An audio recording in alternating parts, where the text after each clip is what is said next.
It was a rainy evening when Lucy first stumbled upon the estate sale that would change her life forever. The old mansion sat on the outskirts of town, its grandeur faded but still majestic, surrounded by sprawling gardens that had clearly seen better days. As she entered, the scent of aged wood and dust filled the air, mingling with the sound of raindrops tapping against the tall windows. Lucy had always been a lover of antiques, drawn to the stories each piece held, and this mansion promised a treasure trove of history. The auctioneer stood at the front of the main hall, surrounded by a motley collection of furniture, trinkets, and paintings. As he spoke, Lucy scanned the room, her eyes landing on a striking portrait that hung on the far wall. The painting depicted a young woman in a flowing gown, her expression hauntingly beautiful, yet sorrowful. Dark, flowing hair framed her pale face, and her eyes seemed to follow Lucy as she moved. There was something about the portrait that drew her in, an inexplicable pull that made her heart race. When the auctioneer finally unveiled the portrait, the room fell silent. "And here we have an original piece by the renowned artist Thomas Carrington," he announced. "Painted in the late 1800s, it is said to depict Lady Evelyn, a figure shrouded in mystery." The crowd whispered among themselves, intrigued by the tale. Lucy leaned in closer, captivated by the details, the brushstrokes that brought the lady to life, the sadness in her eyes, and the ornate frame that surrounded her. As the bidding began, Lucy's hand shot up instinctively. She didn't care about the cost.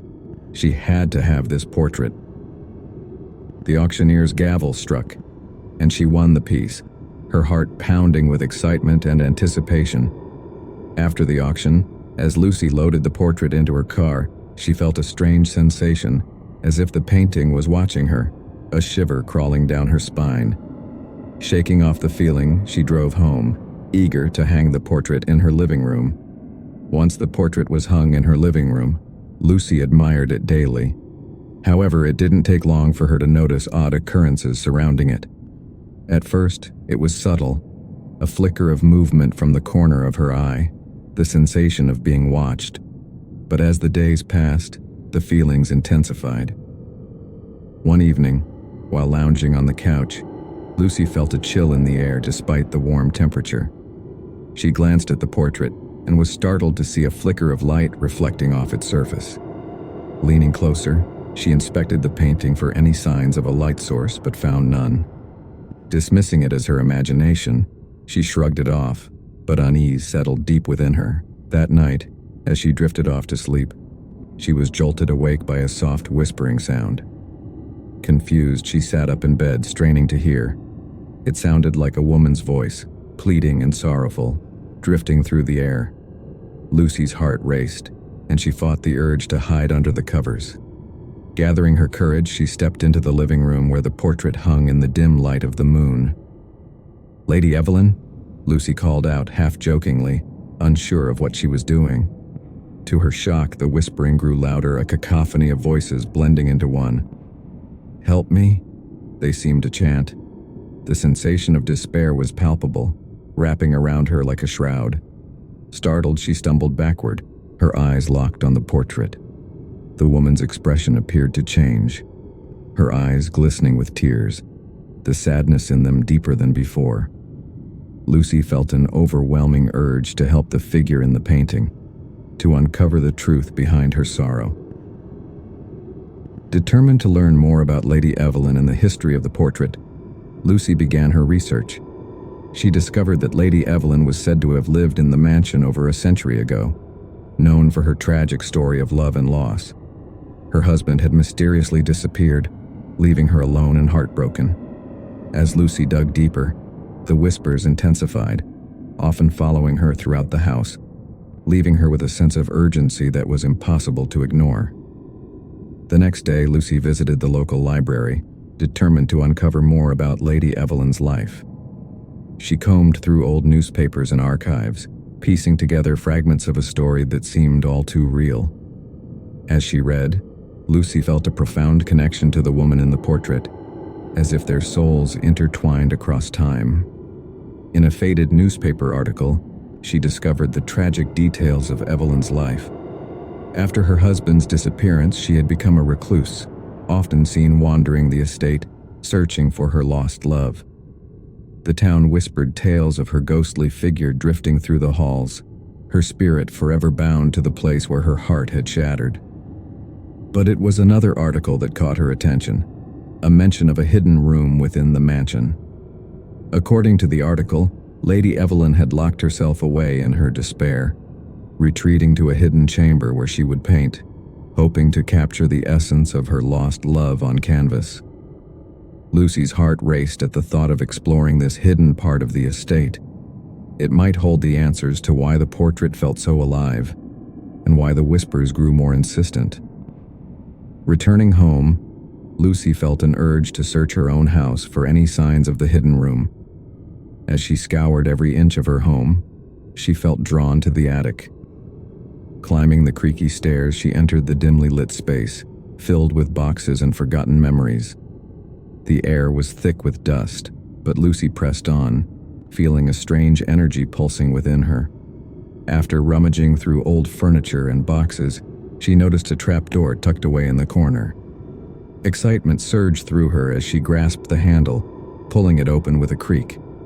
A narrow staircase led down into darkness, and Lucy hesitated for a moment. The whispers in her mind urged her forward, filling her with an overwhelming sense of purpose.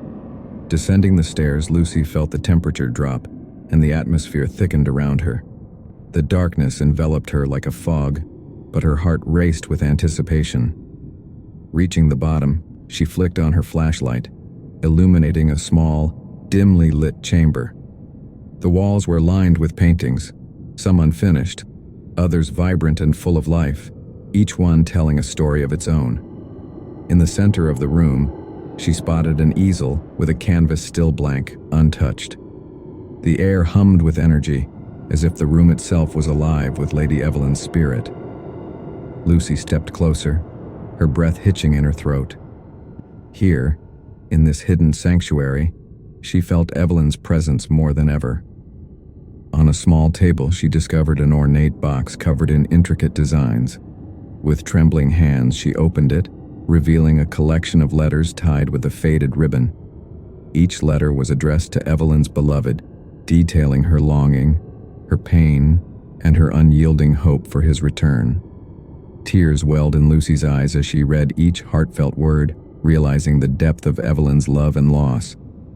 As she sifted through the letters, one caught her attention, a final letter dated the day before Evelyn's death. It spoke of despair, but also of a glimmer of hope, a promise to paint her beloved one last time. "I will not let you go," it read. "As long as I breathe, you will live through my art." A shiver ran down Lucy's spine, the connection between her and Lady Evelyn solidifying. The whispers grew louder, swirling around her, echoing the sentiments of the letters. It was then that Lucy realized Evelyn had painted her portrait with the intention of capturing the essence of love, but it had also trapped her spirit within its canvas. The weight of the truth settled heavily upon her. Lucy knew she had to help release Evelyn from her sorrow, to give her the closure she had sought for so long. Determined to free Lady Evelyn's spirit, Lucy spent the next few days preparing for a ritual, one that would help release the energy trapped within the portrait. She gathered items that represented love, loss, and closure: fresh flowers, candles, and the letters she had found in the hidden chamber. Each piece was infused with the emotion she hoped to convey, a connection that would bridge the gap between their two worlds. On the night of the ritual, Lucy set up the small chamber, the air thick with anticipation and a hint of fear. She lit the candles, their flickering flames casting long shadows across the walls, and placed the letters in a circle around the portrait. Taking a deep breath, she began to read the letters aloud, her voice steady, but filled with emotion. As she recited the final letter, the atmosphere shifted dramatically. The air crackled with energy, and the whispers crescendoed into a chorus of longing and despair. Suddenly, the portrait began to shimmer, the colors shifting as if the paint itself was alive. Lucy felt a pull, a connection between herself and Lady Evelyn that transcended time and space. "Evelyn, I am here to help you," Lucy called out, her voice strong and resolute. "You don't have to be trapped anymore. Your love will always live on, but it's time to let go of your pain." At that moment, the shadows in the room deepened, swirling around the portrait. The figure of Lady Evelyn seemed to step out of the painting, her eyes filled with gratitude and sorrow. "Thank you," she whispered, her voice echoing in the chamber. "Thank you for hearing my story." With that, a wave of warmth washed over Lucy. She felt Evelyn's spirit lift, the weight of sadness dissipating like mist in the morning sun. The room brightened, and the whispers transformed into a gentle hum, a melody of love and release. As the last traces of Evelyn's sorrow faded, Lucy felt a deep sense of fulfillment. She had not only helped a lost soul find peace, but she had also forged an unbreakable bond with a woman who had experienced a love that transcended time. In the days that followed, Lucy felt a profound change within herself. The energy in her home shifted, a sense of calm and joy replacing the eerie unease that had once filled the air. The portrait, now devoid of its haunting aura, became a cherished piece of art, a reminder of the love that had triumphed over despair. Lucy continued to research the history of Lady Evelyn, now driven by a newfound purpose. She began organizing community events, sharing Evelyn's story, and raising awareness about the importance of mental health and the healing power of art. With each event, she felt Evelyn's presence, guiding her and inspiring others to share their own stories of love and loss. One evening, while reflecting on her journey, Lucy decided to visit the old mansion once more. She approached the estate, the memories flooding back, the auction, the whispers, the connection. This time, however, the atmosphere felt different, lighter, as if the weight of the past had finally lifted. As she walked through the once quiet halls, she could hear laughter and conversation. The mansion had been transformed into a community art center, dedicated to honoring Lady Evelyn and others like her. The portraits adorned the walls, each one telling a story, and Lucy felt a sense of belonging that she had never experienced before. Standing in front of the portrait that had started it all, Lucy smiled. She could almost feel Evelyn beside her, a gentle presence, guiding her forward. The connection they shared would remain forever, a testament to the power of understanding, compassion, and love. With each passing day, Lucy continued to advocate for the voices that needed to be heard, ensuring that the stories of the past would pave the way for a brighter future. And as she looked at the painting one last time, she whispered, "Thank you, Evelyn. Your story will never be forgotten."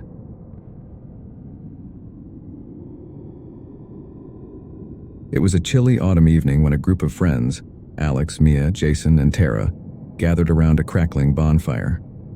The night was filled with laughter and ghost stories, a tradition they shared every year as Halloween approached. However, this time, the atmosphere shifted when Jason proposed a dare that sent a shiver down everyone's spine. "Let's explore the old Ravenwood Asylum," he suggested, his eyes glinting with mischief. The asylum had been abandoned for decades, its crumbling walls and shattered windows a haunting reminder of its dark past. Stories of patients who had never left circulated among the townsfolk, tales of madness, despair, and ghostly apparitions that roamed the halls. "Are you crazy?" Mia exclaimed, her voice trembling at the thought. "It's dangerous. People say it's haunted."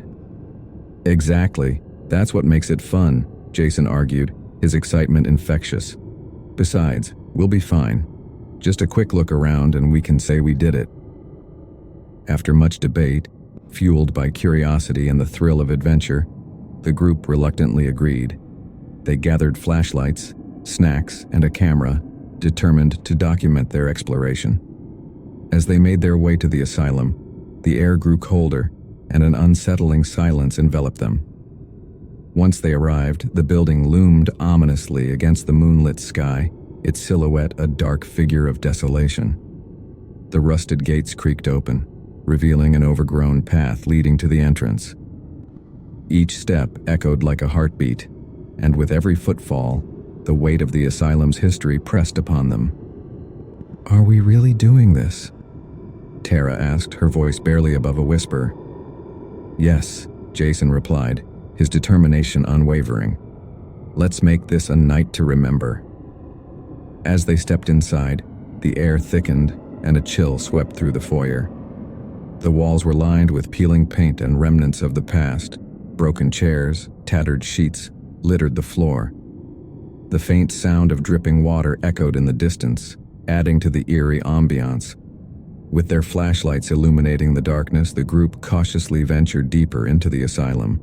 The oppressive silence was occasionally broken by the sound of rustling leaves outside and the creaking of the building itself. It felt as though the walls were whispering secrets, warning them of the horrors that lay ahead. As they explored the first few rooms, they found remnants of the lives once lived there. Patient files scattered across desks, rusted medical equipment, and faded photographs of residents long forgotten. Each item told a story of despair and suffering, and a sense of unease settled over them. "What if we find something supernatural?" Mia joked, trying to lighten the mood. But as she said it, a loud crash echoed from the end of the hall, causing them all to jump. "What was that?" Tara gasped, her eyes wide with fear. "Probably just the wind," Jason said, though his voice lacked conviction. Still, he urged them forward, fueled by adrenaline and curiosity. Before she realized what she was doing, Sarah unzipped her tent and stepped outside. The cool air wrapped around her and the moonlight illuminated the clearing. She looked around, heart pounding, but saw nothing unusual. "Hello?" she called out, her voice trembling. "Is anyone there?" The whispering intensified, swirling around her, and she felt a strange compulsion to follow it deeper into the woods. "Sarah," it sang, weaving through the trees. "Don't do it," a voice echoed in her mind, but the allure was too strong. With a shaky breath, Sarah began to walk towards the sound, unaware of the danger that awaited her. The trees loomed taller and darker as Sarah ventured further into the woods, the whispers guiding her along the overgrown path. The moon hung high in the sky, casting an ethereal glow that illuminated her surroundings, but the beauty of the night only heightened her unease. "Where are you?" she called out again, her voice echoing in the silence. The whispers seemed to respond, swirling around her like a gentle breeze. "Come to me." Despite the fear gnawing at her insides, Sarah felt a strange sense of calm. It was as if the woods were welcoming her, urging her to explore deeper. She stumbled upon a small clearing, and her breath caught in her throat. In the center stood an ancient oak tree, its gnarled branches reaching towards the sky. A feeling of familiarity washed over her, as if she had been here before in a dream. The whispers grew louder, wrapping around her like a warm embrace. "You are one of us." Suddenly, a branch snapped nearby, startling her. She spun around, heart racing, but saw nothing. "Guys?" she called out, her voice trembling with fear. "Ethan? Mia? Liam?" But only silence answered. Panic set in as she realized how far she had strayed from the campsite. "I need to go back," she whispered, but the whispers urged her to stay. The urge to follow the voice was overwhelming, drowning out her reason. As she hesitated, she heard a rustling behind her. "Sarah!" a voice called, familiar and frantic. It was Ethan. Relief flooded through her, but before she could respond, the whispers grew louder, drowning out his voice. "Stay with us." Ethan emerged from the trees, panting, eyes wide with worry. "What are you doing out here? I thought we lost you." I don't know," Sarah stammered, her heart racing. "I heard something. It was calling me." Ethan glanced around, frowning.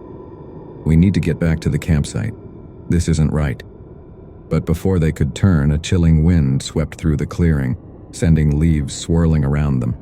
The whispers rose to a deafening crescendo, and shadows danced among the trees, moving closer. The wind howled like a beast, echoing the growing fear in Sarah's heart. She clutched Ethan's arm, her instincts screaming to run, but the shadows seemed to close in around them, blocking their path. "Sarah, we have to go," Ethan urged, pulling her back toward the way they came. But the whispers now filled the air with an urgency that made it impossible to turn away. "Stay. Don't leave." "No. We have to get back," she cried, her voice breaking as she fought against the growing panic. The trees seemed to lean in closer, their branches like skeletal fingers reaching for them. In that moment, Liam and Mia appeared at the edge of the clearing, their faces pale with fear. "What happened? We heard you call out," Mia shouted, her eyes darting around the darkness. I don't know," Sarah stammered. "It was calling me. I couldn't help it." The shadows around them thickened and Liam took a step forward, his expression shifting from worry to determination. "We need to stand together," he said firmly. "Whatever this is, we can face it as a group." As they joined hands, the whispers escalated into a chaotic symphony, voices rising and falling, intertwining with the wind. "Join us! Join us!" Mia's eyes widened as she spoke. "It's trying to lure us in. We can't listen." Suddenly, the shadows coalesced into a dark figure, its form shifting and swirling as if made from smoke and nightmares. "You will not leave," it hissed, its voice a chilling echo of the whispers. "You belong here now." Fear gripped them, but they stood their ground. "We are not yours," Ethan shouted defiantly, his voice steady despite the fear in his eyes. The figure writhed, its presence shifting from menacing to mournful. "I have waited for so long. For company." Liam stepped forward, his voice softer. "What do you want from us?" The figure paused, the whispers fading to a low murmur. "To be remembered. To not be forgotten. Please." The atmosphere shifted as the figure's mournful plea echoed through the clearing. Sarah felt a strange mix of fear and empathy. "What happened to you?" she asked cautiously, her heart racing. The figure trembled, its form swirling as if caught in a storm. "I was once a wanderer like you, lost in these woods, abandoned by those I trusted," it whispered, sorrow lacing its words. "Now I am bound to this place, forgotten by time." Mia took a step closer, her voice trembling. "We can help you, but you need to let us go back. We can tell your story." The figure hesitated, its dark energy swirling with uncertainty. "You would do that? You would remember me?" "Yes," Ethan exclaimed, his eyes bright with determination. "We will tell everyone. You won't be forgotten." The shadows around them flickered, and for a brief moment, the figure appeared less threatening, revealing hints of a human form beneath the darkness. "If you promise, I will release you," it murmured, the whispers around them turning softer, more inviting. Sarah felt a surge of hope. "We promise. Just let us go back." The figure's shape shifted, almost imperceptibly, and the air around them seemed to lighten. "Then go. But remember me. Tell the world of my fate." As the darkness receded, the woods brightened, the moonlight illuminating their path. The figure stepped back, its form fading like mist in the dawn. "Find me in your stories, and I will find peace." With that, the woods fell silent. The shadow dissipated into the night air, and the whispers transformed into a gentle breeze. Relief washed over Sarah and her friends as they felt the weight of the woods lift. Without a moment to spare, the group turned and hurried back towards the campsite.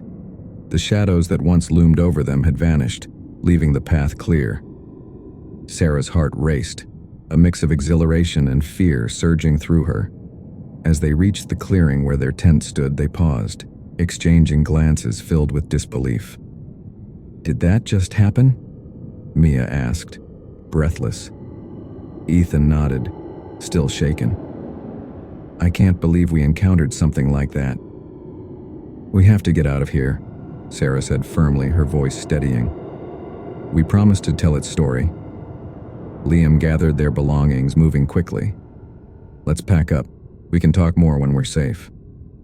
As they worked in silence, Sarah couldn't help but glance back toward the woods, her heart heavy with the weight of the encounter. The figure had felt so real, so desperate. They were now entrusted with a story that needed to be told.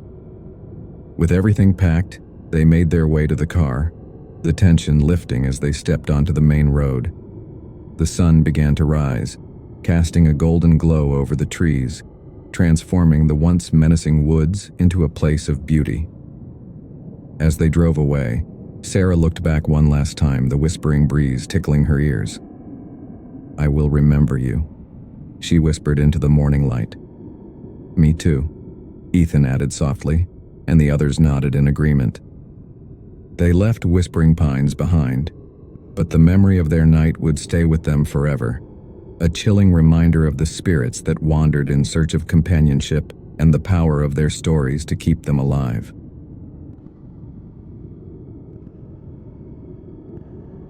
The manor was enormous, and yet it felt as though it had been waiting for her all along. Nestled among tall pines and shrouded in morning mist, Blackwood Manor seemed like something out of a dream to Caroline. She was a writer seeking solitude, eager to escape the noise of the city. This house, with its beautiful ivy-covered walls and sprawling gardens, was supposed to be her retreat, her quiet haven to complete her novel. But as she approached the front steps, the grandeur of the old house was overshadowed by an unshakable feeling of dread. She chalked it up to nerves. New place, new project. She dismissed it with a laugh, clutching her suitcase a bit tighter. Inside, the house was even more breathtaking than she had imagined. Antique furniture filled each room, polished to perfection as if someone had prepared for her arrival. Caroline ran her fingers along the grand mahogany staircase, feeling the smooth wood beneath her fingertips. The only thing out of place was the dust. Thick layers covered surfaces in unused rooms, as though they hadn't been touched in years. A caretaker had given her the keys and left without much conversation, offering only a cryptic warning as he departed. "Mind the shadows, miss, they remember." She hadn't thought much of it at the time, but the words echoed in her mind now as she wandered through the cavernous halls. As Caroline explored, she found herself drawn to a closed door at the end of a narrow hallway on the second floor. Its brass doorknob was cold to the touch, almost icy, sending a chill down her spine. With a deep breath, she twisted it open, revealing a dimly lit room filled with shelves lined with books. And there, on a small table in the center, was a single framed photo, an old, faded image of a young girl with empty eyes staring back at her. The library became Caroline's sanctuary. She'd spend hours poring over the ancient books and papers, fascinated by the history embedded within Blackwood Manor's walls. But no matter where she turned, she felt those empty eyes watching her, as if the girl in the photo knew something she didn't. Late one night, curiosity got the best of her, and she began investigating the origins of the house, hoping to uncover its secrets. Old records indicated that the manor once belonged to a family called the Blackwoods, whose lineage had mysteriously ended with the death of their youngest child, Eleanor. She had passed away in her bedroom, though no one knew exactly how. Caroline found herself haunted by the notion of Eleanor's tragic fate, as if the house itself wanted her to know the truth. Each evening, Caroline would catch glimpses of shadows moving in the corners of her vision, dark figures slipping through doorways only to disappear the moment she turned her head. She tried to dismiss them as tricks of the light, the product of too many late nights spent researching, but each encounter felt more real than the last. One night, as she sat in the library, a cold draft swept through the room, extinguishing the single candle she'd been using. She fumbled for her flashlight, only to see the young girl's figure standing in the doorway, her hollow eyes filled with sorrow. Caroline's blood froze as Eleanor's soft voice whispered, "Help me." Then, as quickly as she appeared, she vanished into the darkness, leaving Caroline shaken and alone. The encounter left Caroline sleepless, and her curiosity had turned to dread. She felt compelled to uncover what happened to Eleanor, convinced that the child's spirit was bound to the manor, yearning for release. Armed with determination, Caroline began scouring every room in search of clues. She returned to the dusty, forgotten corners of the house, hoping the secrets lay hidden there. It was in the attic that she made a chilling discovery. A small, hand-carved box with initials engraved on the lid. E.B. Eleanor Blackwood. Inside was a faded journal, the ink smudged but still legible. Caroline's fingers trembled as she opened it, reading the first few entries. They described Eleanor's life at Blackwood Manor, her days filled with isolation, and her nights filled with terror, haunted by things she didn't understand. One passage stood out. "The shadows won't leave me alone. They whisper my name. They follow me to bed. I can't sleep. I'm so scared." Caroline felt her heart race as the words painted a vivid picture of Eleanor's torment. It was clear that the young girl had lived in fear, tormented by the very shadows that still seemed to linger in the house. As Caroline closed the journal, she noticed a faint movement in the reflection of a cracked mirror in the attic. Her own face looked back at her, pale and fearful, but behind her stood a dark silhouette. She spun around, but the figure was gone. The shadows seemed to deepen, almost as if they were alive, watching her. It was no longer just curiosity or fear that drove Caroline. She knew she had to find a way to put Eleanor's spirit to rest, or risk becoming just another lost soul within Blackwood Manor. Caroline couldn't ignore the oppressive energy in Blackwood Manor any longer. The shadows seemed to thicken with each passing day, creeping closer, lurking just beyond her sight. The atmosphere grew heavy and suffocating, as if the very walls were closing in on her. The more she delved into Eleanor's tragic past, the more the house seemed to resist, as if it were trying to protect its secrets. Determined to free Eleanor's spirit, Caroline decided to hold a seance, hoping to contact the young girl and discover how to release her. She gathered candles, arranged them in a circle in the center of the library, and sat cross-legged, her fingers trembling as she closed her eyes and whispered into the empty room. "Eleanor, if you're here, please show yourself. I want to help you." A tense silence filled the room, thick with anticipation. Then, a sudden chill swept over her, and the candles flickered as a soft sob echoed through the darkness. Caroline's heart pounded, her skin crawling as she opened her eyes to see Eleanor standing in front of her. The young girl's face was pale, her empty eyes brimming with sadness. "They won't let me go." Eleanor's voice was barely a whisper laced with fear. "They want me to stay. Forever." Her words sent a shiver down Caroline's spine, and she reached out a trembling hand, hoping to comfort the child's spirit. But before she could make contact, a dark figure loomed behind Eleanor, a menacing presence that radiated pure malice. The apparition vanished, leaving Caroline alone and terrified. But she now knew the truth. Eleanor wasn't the only soul trapped within the manor. Something far darker, far more sinister was holding her captive. Haunted by the encounter, Caroline knew she had to act quickly. With the journal in hand, she returned to the library, poring over every entry, hoping for a clue to rid the manor of the dark force that held Eleanor captive. Finally, she found a passage describing a ritual Eleanor's family had performed to ward off evil. It seemed that the family, too, had been plagued by the malevolent entity, but their ritual had failed, resulting in Eleanor's tragic fate. Determined to succeed where they had failed, Caroline prepared for the ritual, gathering salt, herbs, and an old bell she found in the attic. She followed the instructions meticulously, creating a circle of protection around herself. As she recited the incantation, she felt the air grow colder, and the shadows around her seemed to pulse, alive with a dark energy. Suddenly, the room filled with whispers, voices chanting in a language she didn't understand. The shadows coalesced into a towering figure, its eyes burning with an otherworldly hatred. It reached out, its skeletal fingers clawing toward her, but the protective circle held it at bay. Caroline's voice wavered, but she continued the incantation, desperate to banish the entity. With a final, blood-curdling scream, the figure dissolved into darkness, and the oppressive atmosphere lifted. Exhausted, Caroline collapsed to the floor, her breathing ragged, her heart racing. She had done it. The dark force was gone. With the entity banished, Caroline felt an overwhelming sense of peace fill Blackwood Manor. The oppressive shadows were gone, and the house was quiet, almost serene. She returned to the library one last time, hoping to see Eleanor, to confirm that the young girl's spirit was finally at rest. As she stepped into the room, she saw Eleanor standing by the window, bathed in the soft morning light. The child's face was calm, her eyes filled with gratitude. "Thank you," she whispered, her voice filled with a gentle warmth that brought tears to Caroline's eyes. "I can go now."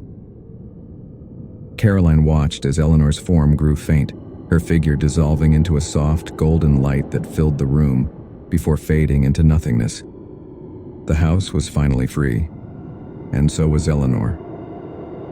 As she left Blackwood Manor for the last time, Caroline felt a weight lift from her shoulders. She looked back at the house, its ivy-covered walls gleaming in the sunlight, and for the first time, it felt like a place of peace, not a prison. She knew that Eleanor had found her rest, and so had she. Yet, as Caroline turned to leave, a soft, familiar whisper carried on the breeze.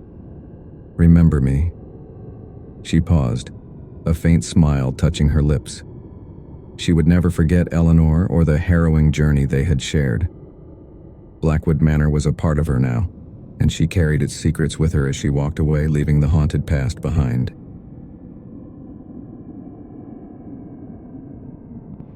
Years after its closure, Grey Ridge Asylum was the kind of place that haunted local memory. The tall iron gates, half rusted and covered in thick ivy, barred entry to a building that had housed the mentally ill and criminally insane. The asylum, abandoned and neglected, stood in grim silence. Yet for Travis, a seasoned paranormal investigator, it was a place of fascination, and now, a terrifying invitation. Travis had received an anonymous tip about Grey Ridge. The message had been short, cryptic. "The spirits are restless. They want someone who will listen." Attached were coordinates leading to the asylum's main gate. While experienced, Travis felt a chill run down his spine. Unlike other sites, Grey Ridge's reputation preceded it, known for both strange disappearances and inexplicable deaths. Still, he couldn't turn away. The allure was too powerful. On a cold October evening, Travis arrived at Grey Ridge. He walked through the tall iron gates, which groaned ominously as they swung open. Each step echoed on the cracked stone path, swallowed by the dark, overgrown gardens. As he neared the entrance, he saw a faint glow in one of the windows on the third floor, even though there should have been no electricity inside. Just then his phone buzzed with another message. "Welcome. They're waiting for you." Travis's breath hitched, and he glanced around. The asylum was as empty as he'd expected, yet he couldn't shake the feeling of unseen eyes watching him. With a trembling hand, he pushed open the heavy wooden door, stepping into the cold, damp darkness of the asylum's entry hall. Dust hung in the air, illuminated by his flashlight, and every surface seemed coated in decay. The silence pressed in, thick and foreboding, interrupted only by the occasional creak as the building seemed to shift around him. Little did Travis know, this was just the beginning. Something was waiting, hidden deep within the shadows of Grey Ridge Asylum, a force older and more malevolent than he could imagine. The hallway stretched before him, long and silent, with doors on either side leading to rooms filled with horrors long past. Travis moved slowly, listening to the faint whispers that seemed to drift through the stale air. His footsteps echoed, each step seeming louder in the eerie quiet. Just as he reached the first door, a distant scream shattered the silence, stopping him in his tracks. Heart pounding, he swung his flashlight down the hallway. The beam cut through the darkness, but revealed only empty space. The scream had been faint, almost ethereal, as if it had come from another time or dimension. Steeling himself, Travis took a deep breath and entered one of the rooms. Inside, he found what remained of a patient's chamber: an iron-framed bed, a worn-out mattress, and rusty shackles bolted to the wall. His fingers brushed against a crumpled piece of paper lying on the floor. He picked it up, unfolding it carefully. The words were faded but legible, scrawled in a desperate hand. "They're watching. They're always watching." A sudden cold gust blew through the room, extinguishing his flashlight. Panic surged as he fumbled to turn it back on, his breaths shallow. When the light finally flickered back, he saw faint handprints smudged across the walls, as if invisible hands had been pressing against them in his moment of darkness. Leaving the room quickly, Travis continued down the hall. The whispers grew louder, turning into an almost rhythmic chant, a haunting melody that lured him deeper into the asylum. It was as if the walls themselves were alive, pulsing with energy, guiding him towards something he couldn't yet see but could feel, a presence that was growing stronger. Travis's journey led him to the records room, an area littered with torn papers, broken furniture, and thick layers of dust. Documents and patient files were strewn across the floor, as if someone, or something, had rifled through them in a hurry. He crouched down, picking up a patient record dated decades ago. The file detailed a patient named Eleanor Hayes, admitted for severe schizophrenia and delusions. According to the notes, Eleanor claimed she could hear the voices of the building, and she believed they were talking to her, guiding her.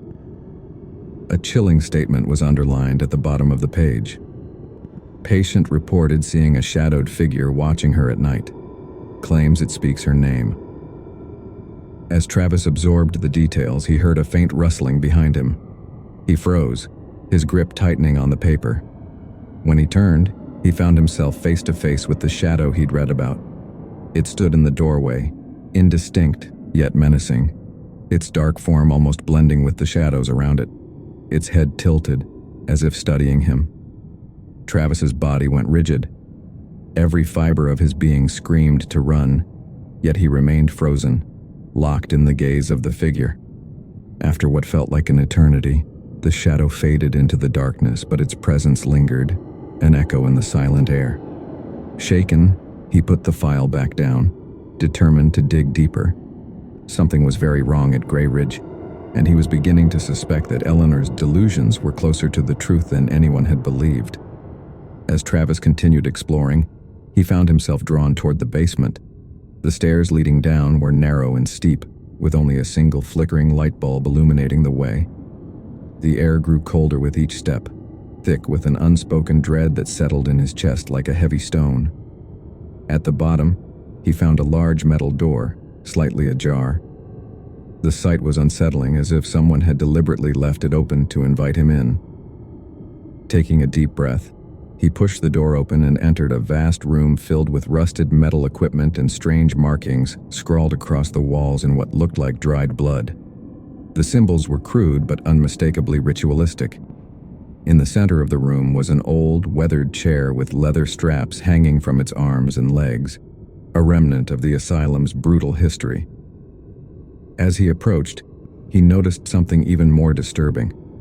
Faint impressions on the chair's surface, as if someone had been sitting there not long ago. Suddenly, the door slammed shut behind him. Panic flared as Travis rushed to the door, yanking on the handle, but it wouldn't budge. The basement filled with a low, rumbling hum, and the markings on the walls began to glow faintly. Desperation mounting, he pounded on the door, shouting for help, but his voice was swallowed by the eerie resonance. Just then, he felt a cold, bony hand rest on his shoulder. He whipped around, but no one was there.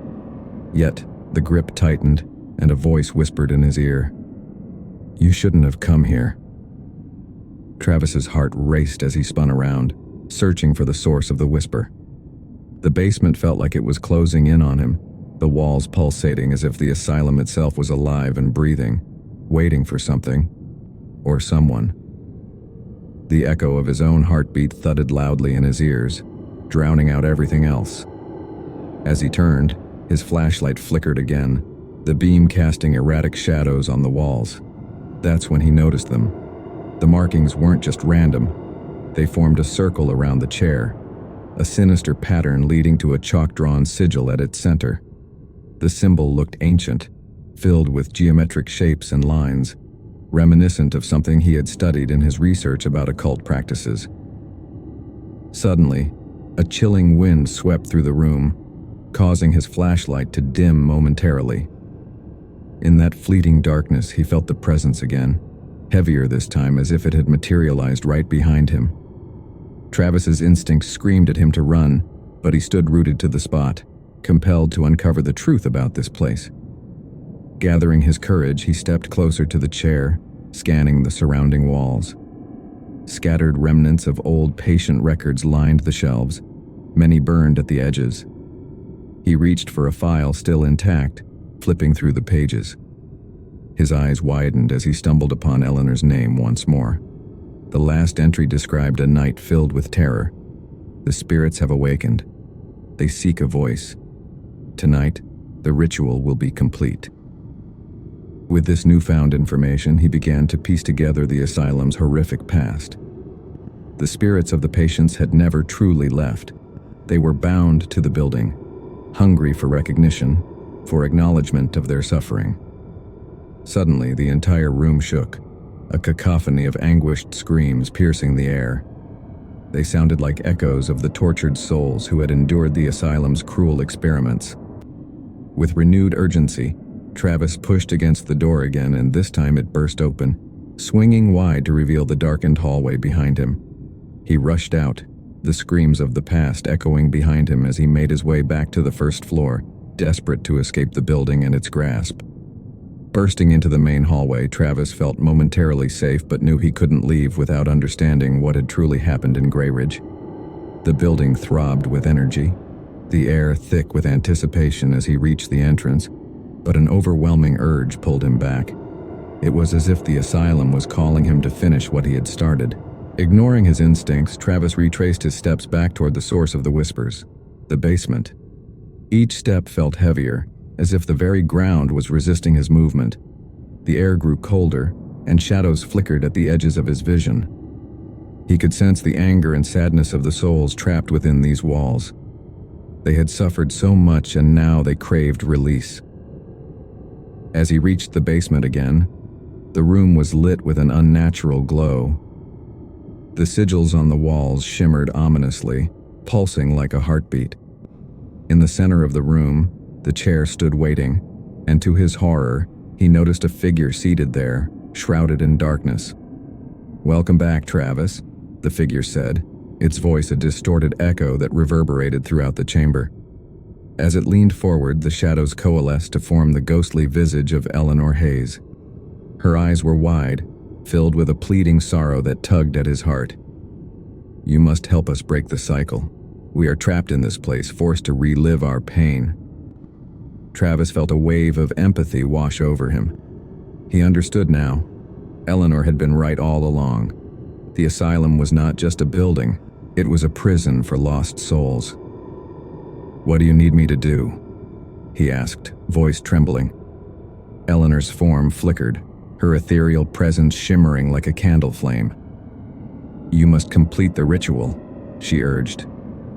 "You have the strength to give us a voice. We need you to tell our stories, to expose the truth of Greyridge. Only then can we find peace." Determined, Travis stepped forward, feeling an energy building around him. He reached for the sigils, knowing that he needed to invoke their power, to release the spirits once and for all. With trembling hands, Travis traced the sigils, channeling his focus and energy into the ancient symbols. The air crackled with electricity as he began to recite the words from Eleanor's file, the ones that had been etched into his memory since he first read them. The room trembled, the walls vibrating with a force he could scarcely comprehend. "Spirits of Greyridge, I call upon you. Reveal your pain, your truth, your sorrow. Let the world know what happened here," he shouted, the words spilling forth from his lips as if driven by a force beyond his control. The atmosphere thickened, and the shadows deepened, swirling around him like a tempest. He felt the presence of countless souls rising, their whispers merging into a cacophony of despair and anguish. The chair shuddered as if alive, and the sigils flared brighter, illuminating the darkness with an eerie light. Eleanor's figure materialized beside him, her expression a mix of hope and fear. "You must believe, Travis. Your courage is what binds us," she urged, her voice a haunting melody in the chaos surrounding them. As Travis pressed on, he could feel the weight of the spirits, how they had suffered, how they had been ignored and dismissed. Each word he spoke seemed to resonate, unlocking the pain that had been buried for so long. The walls groaned in response and the floor trembled beneath his feet. Suddenly the room erupted in a blinding flash of light. The spirits began to rise, swirling around him in a vortex of energy. Travis shielded his eyes, but a sense of calm washed over him. The tortured souls were finally being freed, released from their earthly binds, soaring toward the heavens. In the midst of the chaos, he heard Eleanor's voice one last time. "Thank you, Travis. We are free." As the last remnants of energy dissipated, Travis collapsed to the ground, breathless and exhausted. The basement, once filled with darkness, was now silent. He could feel a profound peace settling over Grey Ridge, as if the building itself had exhaled a long-held breath. As Travis sat on the cold basement floor, a sense of calm enveloped him. The once oppressive energy of Grey Ridge had shifted. It felt lighter, the shadows that had clung to the walls now retreating into corners.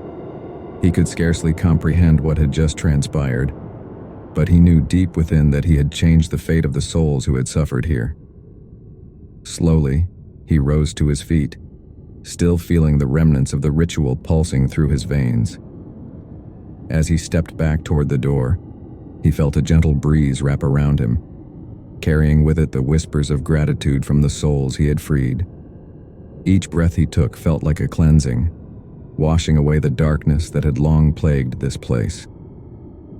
Travis stepped out of the basement and into the hallway, where the atmosphere was different, lighter, almost hopeful. It was as if the spirits, now unburdened, had left behind a legacy of strength and resilience. He glanced back at the basement door, realizing it had closed behind him, no longer a portal to torment, but a threshold of liberation. As he exited Grey Ridge, he paused at the entrance, taking in the once dreaded building one last time. The sun was beginning to rise, casting warm golden rays over the iron gates. The asylum, a place of horror, had transformed into a symbol of redemption. The stories of Eleanor and the other souls could finally be told, the truth about Grey Ridge unveiled to the world. With a renewed sense of purpose, Travis pulled out his camera and began recording. "This is a story that needs to be shared," he said, the weight of his words echoing in the cool morning air. "The world deserves to know what happened here, the pain that was endured and the lives that were lost. Today, we honor those who suffered, and we celebrate their freedom." In the weeks that followed, Travis dedicated himself to documenting the history of Grey Ridge Asylum. He pored over old records, gathered accounts from locals, and interviewed historians who had studied the institution. Each piece of information revealed the disturbing practices that had been conducted within its walls: experimental treatments, forced isolation, and the complete disregard for patient welfare. Travis's investigation gained traction, drawing attention from news outlets and paranormal enthusiasts alike. People were fascinated by the story of the asylum's dark past and the miraculous events that transpired during his visit. His video chronicling the journey went viral, sparking discussions about mental health and the treatment of the afflicted. With each view, more stories emerged from those who had encountered the asylum in its prime. Families who had lost loved ones, former staff members who had witnessed the horrors, and even others who claimed to have seen the spirits lingering. Travis found himself at the center of a growing community that was united by a shared goal: to ensure that the tragedies of Grey Ridge would never be forgotten. As he stood before the gates of the asylum one last time, he could feel the energy of the place had shifted permanently. It was no longer a place of suffering, but a beacon of hope for change and awareness surrounding mental health issues. Travis reflected on the power of stories, their ability to connect, to heal, and to bring forth justice. The legacy of Grey Ridge would live on, a testament to the lives lost and the voices finally heard. He promised himself that he would continue to advocate for those who had no voice, ensuring that the pain of the past would inform a brighter future. As he turned away from the asylum, Travis felt a profound sense of fulfillment. He had not only unraveled a dark chapter in history, but had also become a part of something greater, a movement for understanding, compassion, and remembrance. And in that moment, he knew he had found his true calling.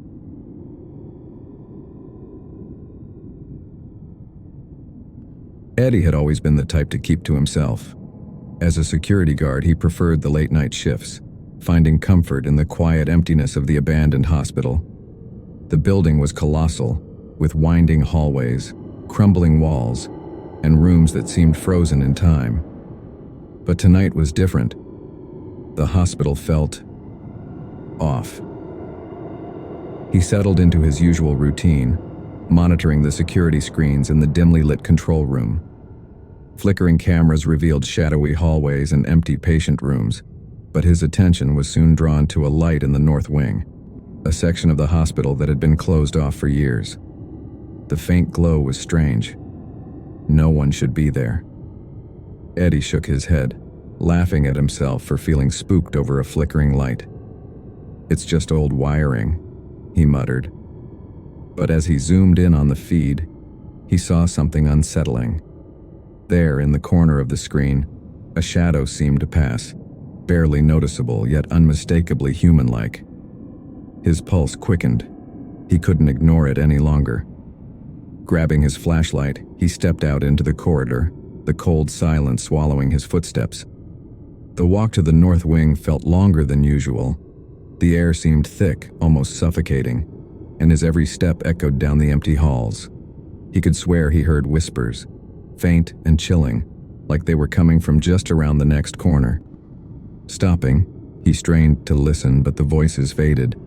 He shivered, trying to shrug it off as nerves, but he couldn't shake the feeling that something was watching him. Eddie reached the north wing's entrance, an old, heavy door with restricted access scrawled across it in peeling red paint. His flashlight cast a narrow beam in front of him, barely piercing the darkness. As he stepped inside, he felt the temperature plummet. His breath fogged in front of him, and an unnatural chill settled over the room. It was like stepping into a different world, a world that was meant to stay hidden. The light flickered at the end of the hallway. Eddie's hands shook as he tightened his grip on the flashlight. Just nerves, he told himself. But then he heard it. A faint rustling, like someone shuffling papers or moving about in one of the rooms. Heart pounding, he called out, "Hello? Anyone there?" His voice echoed down the corridor, swallowed by the darkness. As he moved closer, he noticed a trail of footprints in the dust, a single set leading deeper into the north wing. They were fresh, too fresh for a place that had been abandoned for years. Following them, he reached a door slightly ajar, its paint chipped and peeling. The silence was oppressive, but he pushed it open, stepping into a room frozen in time. Old medical equipment lined the walls, rusted and decayed. But his eyes were drawn to a figure sitting in the corner, shrouded in shadows. At first, he thought it was a mannequin, but as he moved closer, the figure lifted its head, hollow eyes staring straight at him. Eddie stumbled back, the flashlight shaking in his hand as a voice whispered, "You shouldn't be here." Eddie's mind raced. The figure's voice echoed in his ears, each word dripping with menace. He couldn't look away from those hollow eyes. They seemed to pull him in, as if daring him to come closer. His throat felt dry, and a cold sweat trickled down his back. He managed to stammer, Who are you?" The figure said nothing, but a low chuckle reverberated through the room, chilling him to the core. Eddie's instincts screamed at him to leave, but his feet felt glued to the floor. The figure slowly raised a hand, pointing to a door at the far end of the room, its handle twisted and rusted with age. "The answers you seek are through there," the figure rasped. Against his better judgment, Eddie found himself moving toward the door. He didn't want to open it, yet some invisible force compelled him. His hand trembled as he gripped the handle, turning it with a sickening creak. Inside, the walls were covered in newspapers, all bearing the same headline: "Missing persons in North Wing, authorities baffled." His heart pounded as he scanned the articles. Each one detailed disappearances from the hospital, staff and patients who had simply vanished without a trace. The air grew thick with a putrid smell, and Eddie's stomach turned. He realized that the missing people hadn't left the hospital at all. They were still here, trapped somehow within these walls. He stumbled back, but a cold hand gripped his shoulder. The voice whispered again, "Now, you're one of us." Panic surged through Eddie, and he broke free, stumbling out of the room. He dashed down the hallway, but the hospital seemed to stretch endlessly before him, each step feeling heavier than the last. His flashlight flickered, casting distorted shadows that danced along the walls. He could hear footsteps behind him, slow and deliberate, echoing his every move. "Help! Somebody, please!" he shouted, but his voice was swallowed by the oppressive silence. No one would hear him out here. He was completely alone. He glanced over his shoulder, catching a glimpse of a figure, its face twisted as though in agony. It reached out to him, skeletal fingers grazing the back of his jacket. Eddie surged forward, driven by sheer terror. He turned a corner, spotting a faint red glow down the hall, a neon exit sign. Relief flooded him. He was almost there. But just as he reached the door, a force slammed it shut in front of him. He banged on it, desperation clawing at him, but the door wouldn't budge.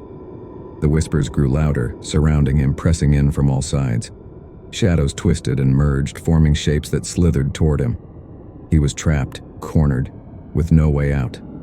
As the shadows converged, Eddie felt his last shred of hope slipping away. He turned around, pressing his back against the door, trying to make himself as small as possible.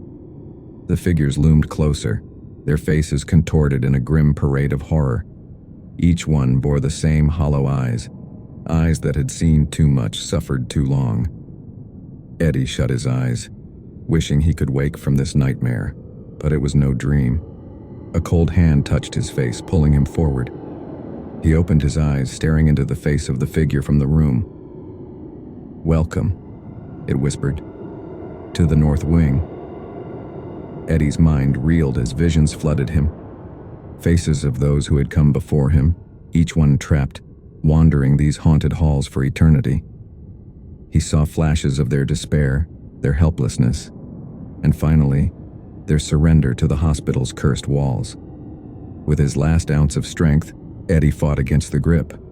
"I won't stay," he gasped, struggling against the pull.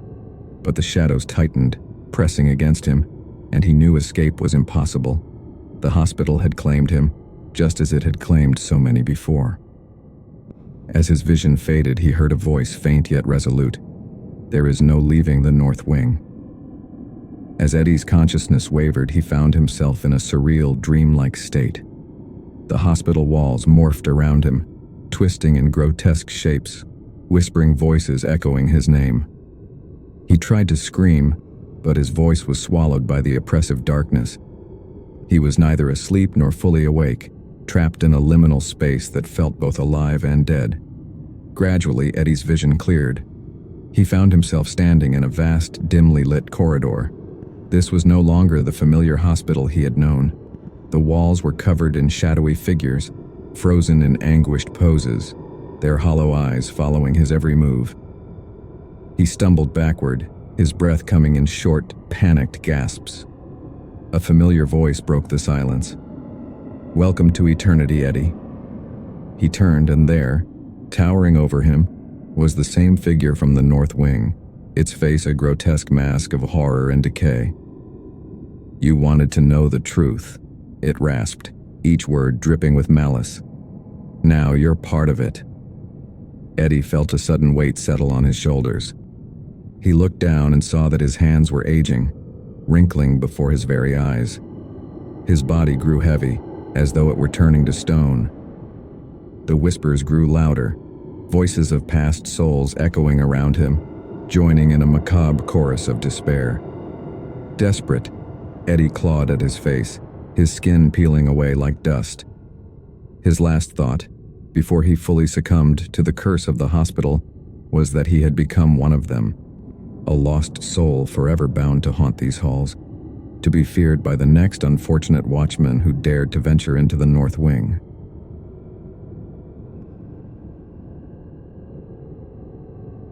It was a chilly autumn evening when a group of friends, Alex, Mia, Jason, and Tara, gathered around a crackling bonfire. The night was filled with laughter and ghost stories, a tradition they shared every year as Halloween approached. However, this time, the atmosphere shifted when Jason proposed a dare that sent a shiver down everyone's spine. "Let's explore the old Ravenwood Asylum," he suggested, his eyes glinting with mischief. The asylum had been abandoned for decades, its crumbling walls and shattered windows a haunting reminder of its dark past. Stories of patients who had never left circulated among the townsfolk, tales of madness, despair, and ghostly apparitions that roamed the halls. "Are you crazy?" Mia exclaimed, her voice trembling at the thought. "It's dangerous. People say it's haunted." "Exactly. That's what makes it fun," Jason argued, his excitement infectious. "Besides, we'll be fine. Just a quick look around and we can say we did it." After much debate, fueled by curiosity and the thrill of adventure, the group reluctantly agreed. They gathered flashlights, snacks, and a camera, determined to document their exploration. As they made their way to the asylum, the air grew colder, and an unsettling silence enveloped them. Once they arrived, the building loomed ominously against the moonlit sky, its silhouette a dark figure of desolation. The rusted gates creaked open, revealing an overgrown path leading to the entrance. Each step echoed like a heartbeat, and with every footfall, the weight of the asylum's history pressed upon them. "Are we really doing this?" Tara asked, her voice barely above a whisper. "Yes," Jason replied, his determination unwavering. "Let's make this a night to remember." As they stepped inside, the air thickened and a chill swept through the foyer. The walls were lined with peeling paint and remnants of the past. Broken chairs, tattered sheets littered the floor. The faint sound of dripping water echoed in the distance, adding to the eerie ambiance. With their flashlights illuminating the darkness, the group cautiously ventured deeper into the asylum. The oppressive silence was occasionally broken by the sound of rustling leaves outside and the creaking of the building itself. It felt as though the walls were whispering secrets, warning them of the horrors that lay ahead. As they explored the first few rooms, they found remnants of the lives once lived there. Patient files scattered across desks, rusted medical equipment, and faded photographs of residents long forgotten. Each item told a story of despair and suffering, and a sense of unease settled over them. "What if we find something supernatural?" Mia joked, trying to lighten the mood. But as she said it, a loud crash echoed from the end of the hall, causing them all to jump. "What was that?" Tara gasped, her eyes wide with fear. "Probably just the wind," Jason said, though his voice lacked conviction. Still, he urged them forward, fueled by adrenaline and curiosity. They reached what appeared to be the common area, a vast room filled with broken furniture and remnants of long-gone laughter. In the corner stood a rusted piano, its keys yellowed with age. Tara approached it, her fingers hovering above the keys. "Let's see if it still works," she said, a mix of bravery and curiosity in her tone. When she pressed a key, a discordant note rang out, echoing through the empty halls. But instead of a joyful sound, it was followed by a chilling breeze that swept through the room, sending shivers down their spines. The atmosphere shifted, and an overwhelming sense of dread enveloped them. Suddenly, the lights flickered, and the temperature dropped drastically. "I don't like this," Mia whispered, her instincts screaming at her to leave. "Let's go back." Before anyone could respond, a soft, mournful wail echoed through the corridor, chilling them to the bone. The sound reverberated off the walls, and for a moment, time stood still. Jason, trying to maintain his bravado, insisted they explore further. "We can't turn back now. We're already here," The others hesitated, but the thrill of the unknown tugged at their curiosity.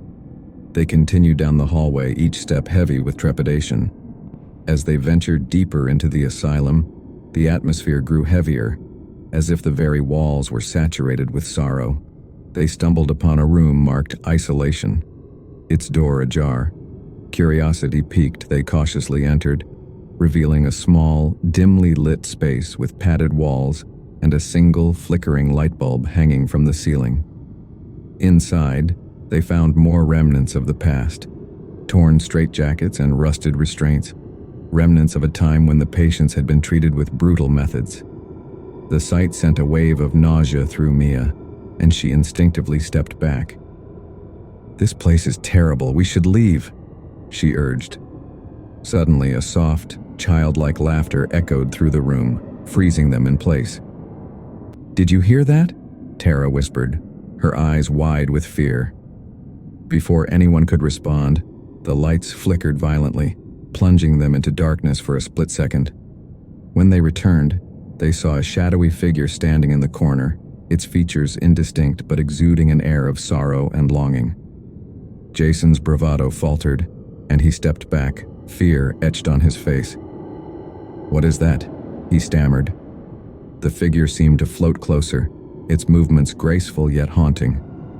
A soft voice filled the air, barely a whisper. "Help me." The group exchanged terrified glances, paralyzed by fear. "This isn't funny, Jason," Mia exclaimed, her voice shaking. "I swear I'm not doing anything." Jason replied, his eyes wide with disbelief. The figure raised a hand, revealing a small, crumpled piece of paper. In an instant, it vanished, leaving only a chill in the air and the sound of their panicked breathing. "We need to get out of here," Tara urged, her voice trembling. "Now." But as they turned to leave, the door slammed shut with a deafening bang, trapping them inside. The shadows danced on the walls and the whispers grew louder, drowning out their frantic hearts. Panic surged through the group as they banged on the door, desperate to escape. "This can't be happening," Mia shouted, fear coursing through her veins. "Calm down, let's think," Jason urged, his voice strained. He glanced around the room, looking for any way out. "There has to be another exit." The whispers surrounded them, swirling like a storm. "Help me," they echoed, each word resonating with despair. Lucy felt a chill creep up her spine, as if the spirit was trying to communicate. "Maybe it wants us to help it," she suggested, her heart racing. "We need to find out who it is and why it's trapped here." "Are you out of your mind?" Tara exclaimed. "We need to get out, not get involved with whatever that was." "We can't leave without knowing," Jason insisted, determination in his eyes. "What if it's a warning? What if someone is still here?" With a reluctant nod, the group began to search the room for clues. As they combed through the remnants of the past, Mia stumbled upon an old, dust-covered journal wedged beneath a broken chair. "Guys, look at this," she exclaimed, opening it with trembling hands. The pages were filled with frantic handwriting, detailing the experiences of a patient named Clara, who had been locked away in isolation. She believed the asylum was haunted by the spirits of those who had suffered. Mia read aloud. She wrote about a shadow that would visit her at night asking for help. "Clara, maybe she's the one who is trapped," Lucy whispered, piecing together the connection. "If we can find out what she wanted, maybe we can free her spirit." As they pored over the journal, they discovered a reference to a hidden room in the asylum, a place where Clara believed she could find peace. "It says here that she was trying to escape through a secret passage in the basement," Mia said, excitement igniting her fear. "Then that's where we need to go," Jason declared, glancing at the door. "We'll find that passage and get out of here." With renewed determination, the group made their way back into the hallway. The whispers still echoed around them, but now they felt more like a guiding force, urging them onward. The group moved cautiously through the darkened hallways, guided only by the flickering beams of their flashlights. With each step, the whispers grew fainter, almost as if the spirits were urging them to proceed with caution. They reached the basement door, its wood warped and swollen with age. "I'll check it," Jason said, pushing the door open with a loud creak. The basement was even darker than the rest of the asylum, the air heavy with the smell of mildew. "Let's stick together," he warned, glancing back at the others. As they descended the creaky stairs, the atmosphere shifted once more. The walls were lined with old photographs, faded images of the patients who had once roamed the halls. The faces seemed to watch them, their eyes filled with sadness and longing. At the bottom, they found themselves in a large room filled with debris. "This is it," Jason said, shining his flashlight around. Somewhere here, Clara mentioned a passage. Mia's gaze swept the room, landing on a pile of old crates. "What if it's behind there?" she suggested, moving closer. With everyone's help, they began to move the crates aside, revealing a hidden door in the wall. Its surface was covered in dirt and grime, but there was a faint outline of a handle. "This must be it," Lucy exclaimed, her heart racing. Jason grabbed the handle and pulled, but the door wouldn't budge. "It's stuck," he grunted, pushing harder. "Help me."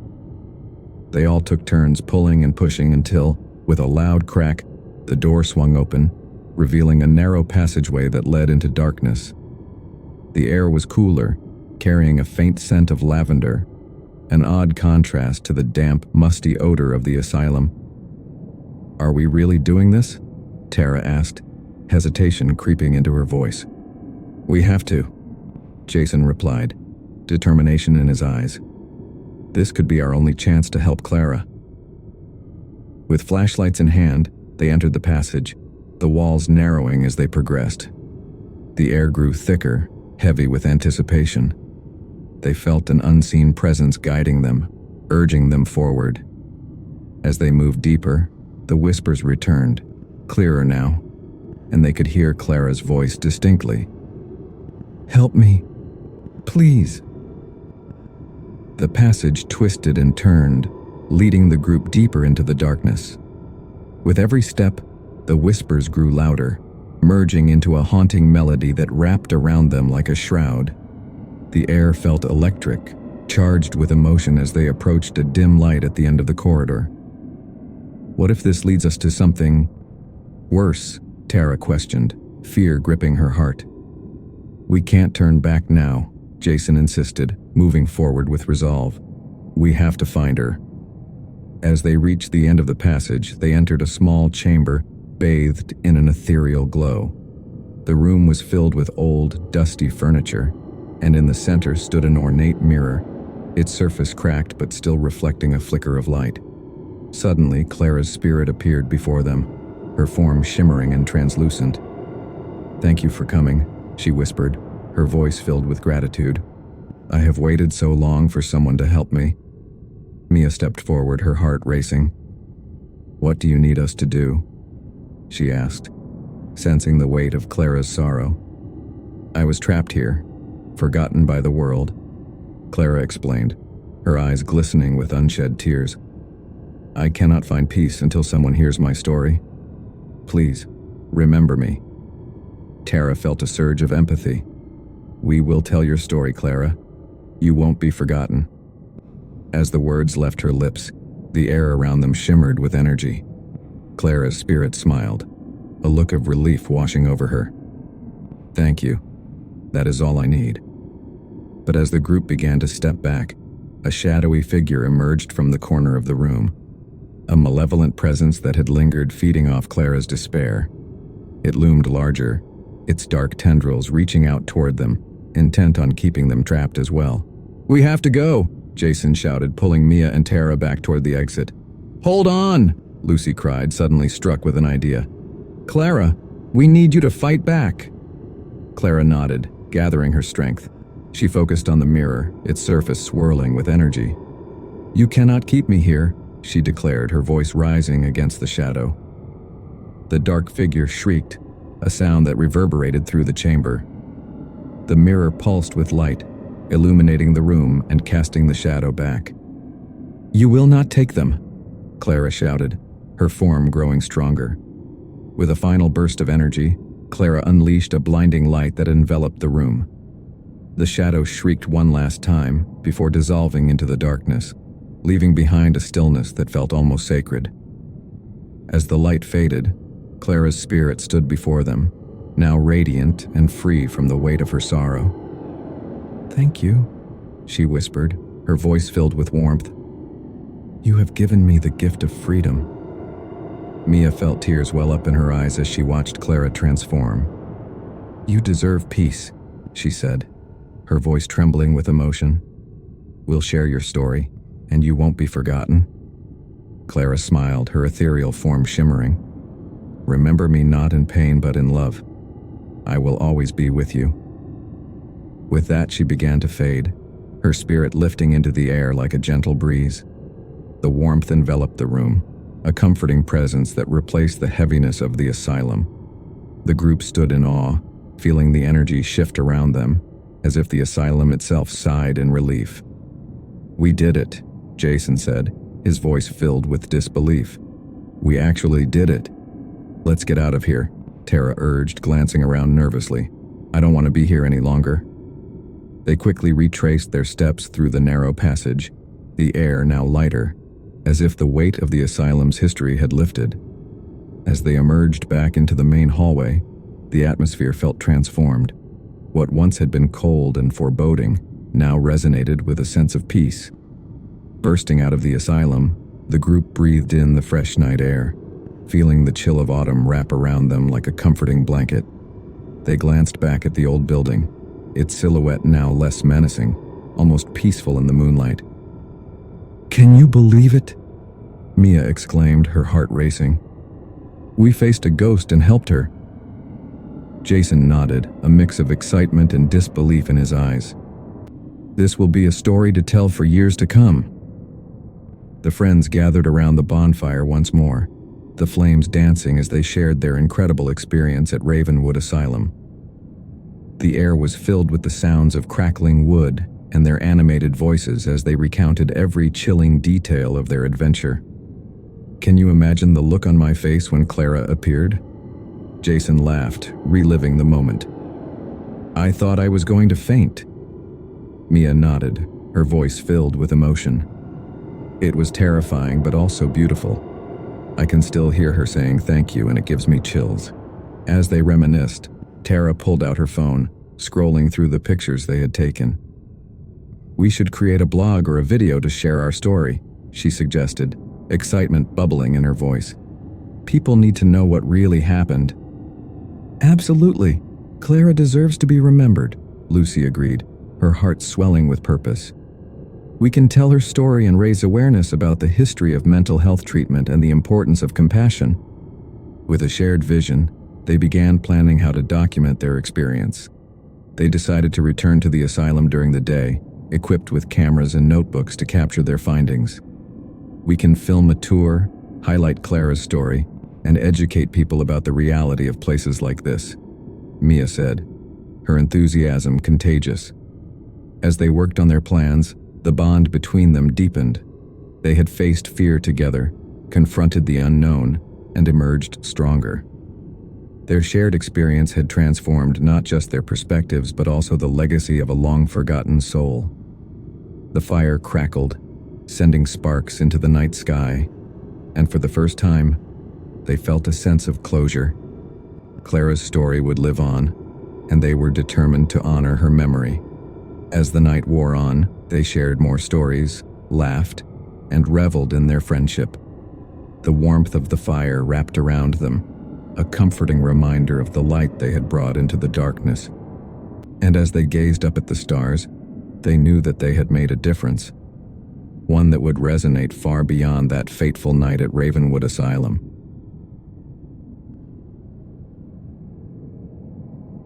The old Victorian house on Cedar Lane was just the home the Marshalls had dreamed of. A spacious yard, antique wooden floors, and intricate stained glass windows that painted the walls with colorful patterns when the sun shone through. Alice Marshall couldn't believe her luck. A house this charming and affordable was rare. She and her husband Tom decided to move in with their young daughter Mia, in hopes of creating lasting memories. The first night in the house was peaceful. The quiet neighborhood felt secure, and the family enjoyed dinner under the warm light of the chandelier that hung in the dining room. Yet, as Alice was tucking Mia into bed, her daughter whispered, "Mommy, there's a girl in my room." Alice froze, then smiled, brushing it off as Mia's imagination. "Maybe she's a friendly ghost," Alice joked, though her heart skipped a beat. But as Alice closed the door, she felt a chill run down her spine, a cold draft that seemed out of place for the season. The hallway grew darker, shadows stretching and merging into odd shapes. Alice shook her head, dismissing it as fatigue. She was exhausted from the move after all, but deep down, something felt wrong. The following evening, strange things began happening. While cleaning the house, Alice found an old, dust-covered diary tucked away in a drawer. The handwriting was faint and loopy, and as she flipped through the pages, words like loss, pain, and trapped leaped out at her. A particular line caught her attention. "Beware the shadows. They have their own minds." Alice closed the diary, chills creeping up her arms. She decided to put it away, feeling foolish for letting an old book unnerve her. That night, she was jolted awake by a faint whisper. At first, she thought it was Mia, but when she checked, her daughter was sound asleep. As she returned to her room, she heard the whisper again, louder this time, like a faint cry carried by the wind. "Leave," the voice murmured, sending Alice's heart racing. She crawled back into bed, gripping the sheets, trying to ignore the eerie feeling growing in her chest. But even as she closed her eyes, the sense of being watched was impossible to shake. She'd tell Tom in the morning, she decided. Perhaps he'd make sense of it. Days passed, and the house felt increasingly hostile. Mia began complaining about nightmares, speaking of a pale girl with hollow eyes who lived in the mirror. When Alice asked her to draw the girl, Mia handed her a picture that chilled her to the core, a ghostly figure with sunken eyes and a haunting smile. The drawings multiplied as Mia's nightmares worsened, the girl in the mirror appearing in each one, her eyes dark and endless. Alice tried to comfort her daughter, but nothing seemed to work.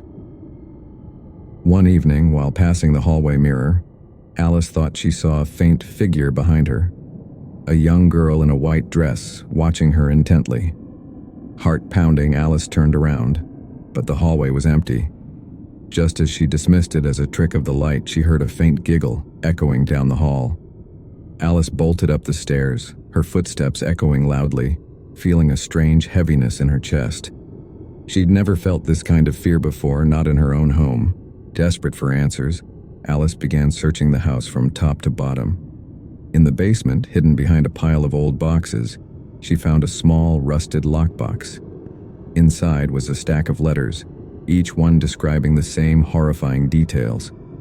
A young girl named Lillian who had died in the house many years ago. The letters hinted that her death wasn't natural, that something in the house had taken her, keeping her spirit trapped. One letter was from a former resident, a mother who claimed that her daughter had seen Lillian's spirit too. She warned, "If you're reading this, leave before it's too late. Lillian won't be alone." Alice's blood ran cold. She put the letters back, trembling, wondering if it was all a cruel prank. But deep down, she knew the truth. She had to get her family out. But when Alice returned upstairs, her heart sank. Mia was standing by the mirror, her hand reaching out to something only she could see. "She wants me to come with her, Mommy," Mia whispered, her eyes vacant, as if in a trance. Alice's heart pounded as she gently pulled Mia away from the mirror, watching in horror as her daughter's expression went blank. It was as if Mia's very spirit was fading, her eyes dull, her small frame limp. Alice held her close, whispering, "It's okay, sweetie. You're safe with me." But the words felt hollow. As Alice clutched Mia tightly, a cold gust swept through the room, and the shadows on the walls began to shift, creeping closer, as if drawn to Mia's fading light. From the corner of her eye, Alice saw the same pale girl, Lillian, watching with hollow eyes, her face twisted in sorrow. Alice knew she couldn't let her daughter become like this, another lost soul trapped in the house's grasp. Determined, Alice raced down to the basement, Mia clinging to her. She grabbed the lockbox, hoping there was something she'd missed, some way to break the connection. Digging through the letters, her eyes caught a small note, nearly illegible from age. "The light can save them. The light can send them free." Alice's mind raced as she tried to understand the cryptic message. Light? She glanced at the old lantern on the wall, rusty but perhaps usable. Frantically, Alice lit the lantern, its soft glow flickering in the dark room. As the light grew stronger, the shadows retreated, hissing as if in pain. Mia whimpered, her grip loosening on Alice's hand. "Mommy, she's angry," she whispered, her voice barely audible. Alice took a deep breath and raised the lantern high, letting its warm light fill every corner of the room. The pale girl appeared once again, her form flickering like a flame, caught between the worlds of the living and the dead. Her hollow eyes locked onto Alice's, pleading silently. With every ounce of courage, Alice stepped forward, holding the lantern toward Lillian. "You're not alone anymore," she whispered, her voice steady despite the terror clawing at her heart. "You don't have to be here." For a moment, the room was silent. Then, Lillian reached out a translucent hand, as though she could touch the warmth of the lantern's light. Shadows writhed around her, but the light held them at bay, creating a safe space for her spirit. Alice watched as Lillian's face softened, her sorrow replaced with something akin to peace. As Lillian's form faded, Mia's eyes cleared, her tiny hand reaching for Alice's in relief. "Mommy, the girl, she's gone now," Mia said, her voice steady. Alice hugged her tightly, tears streaming down her face. She could feel the house releasing its grip, the oppressive weight lifting. In that final moment, as the lantern dimmed, Alice saw one last vision, a fleeting image of Lillian smiling, her face illuminated by the warm glow before vanishing into the light. The shadows on the walls retreated, leaving the house silent and still. Alice took Mia's hand and left the basement, her heart racing as they stepped out into the fresh night air. They never returned to the house on Cedar Lane, leaving it as a quiet tomb of memories. But the haunted whispers and sorrowful shadows were no longer a part of their lives. Alice knew that whatever darkness lingered there had finally found peace.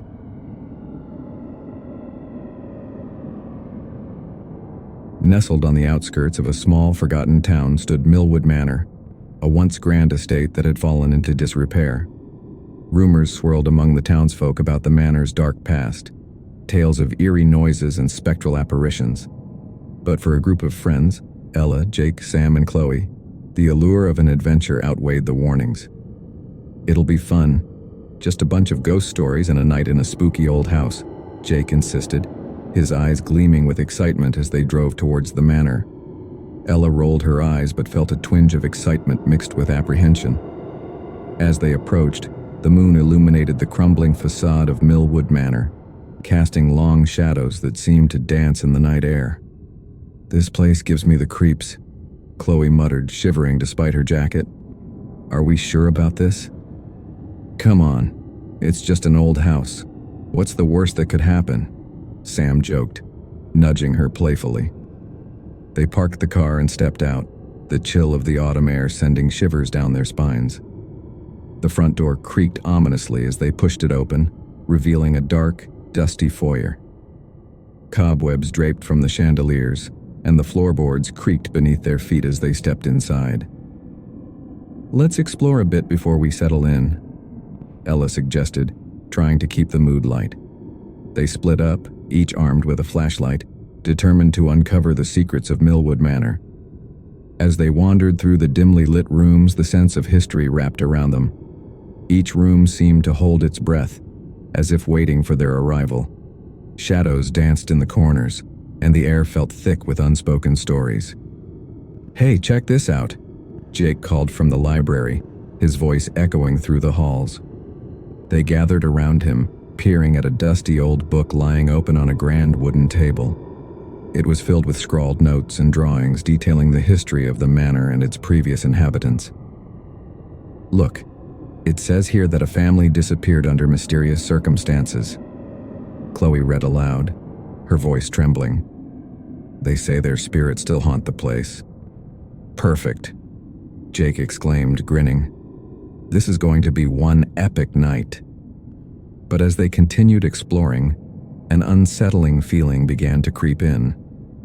The atmosphere shifted, and the once exciting adventure began to feel more like a descent into darkness. As the night wore on, the group settled in the grand parlor, surrounded by dusty furniture and faded portraits of the family that once lived there.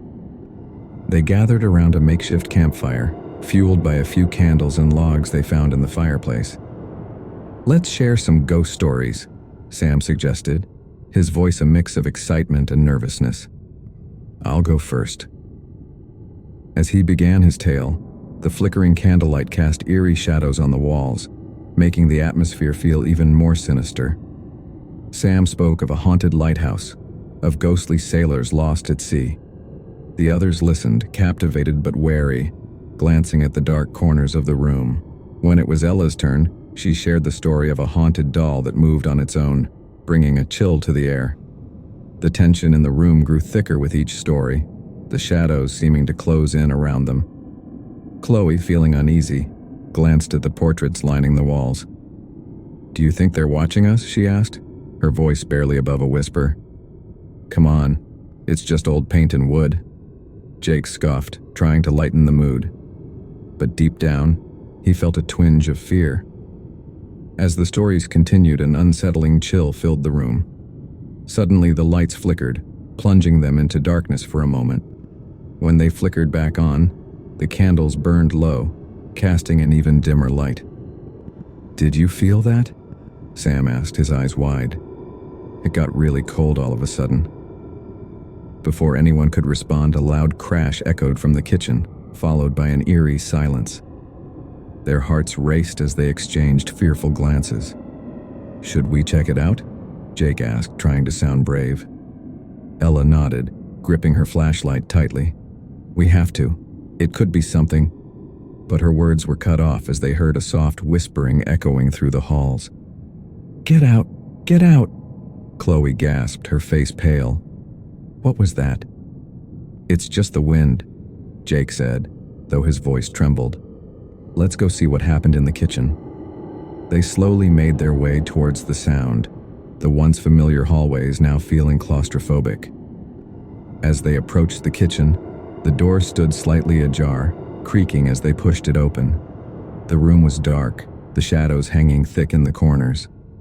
The air felt charged, heavy with an unspoken tension. As they stepped inside, their flashlights illuminated shattered dishes scattered across the floor, a stark contrast to the pristine kitchen they had seen earlier. "What the hell happened here?" Sam whispered, stepping cautiously over the shards. "I don't like this," Chloe said, her voice shaking. "We should go back to the parlor." Just as they turned to leave, the door slammed shut behind them, echoing like thunder through the empty house. Panic surged through the group as they rushed to open it, but it wouldn't budge. "Let us out!" Ella shouted, banging on the door. The whispering intensified, filling the air around them. "Get out! Get out!" Desperation gripped the group as they pounded on the door, their voices rising in panic. "What's happening?" Chloe cried, her eyes darting around the room, searching for an escape. "It's stuck.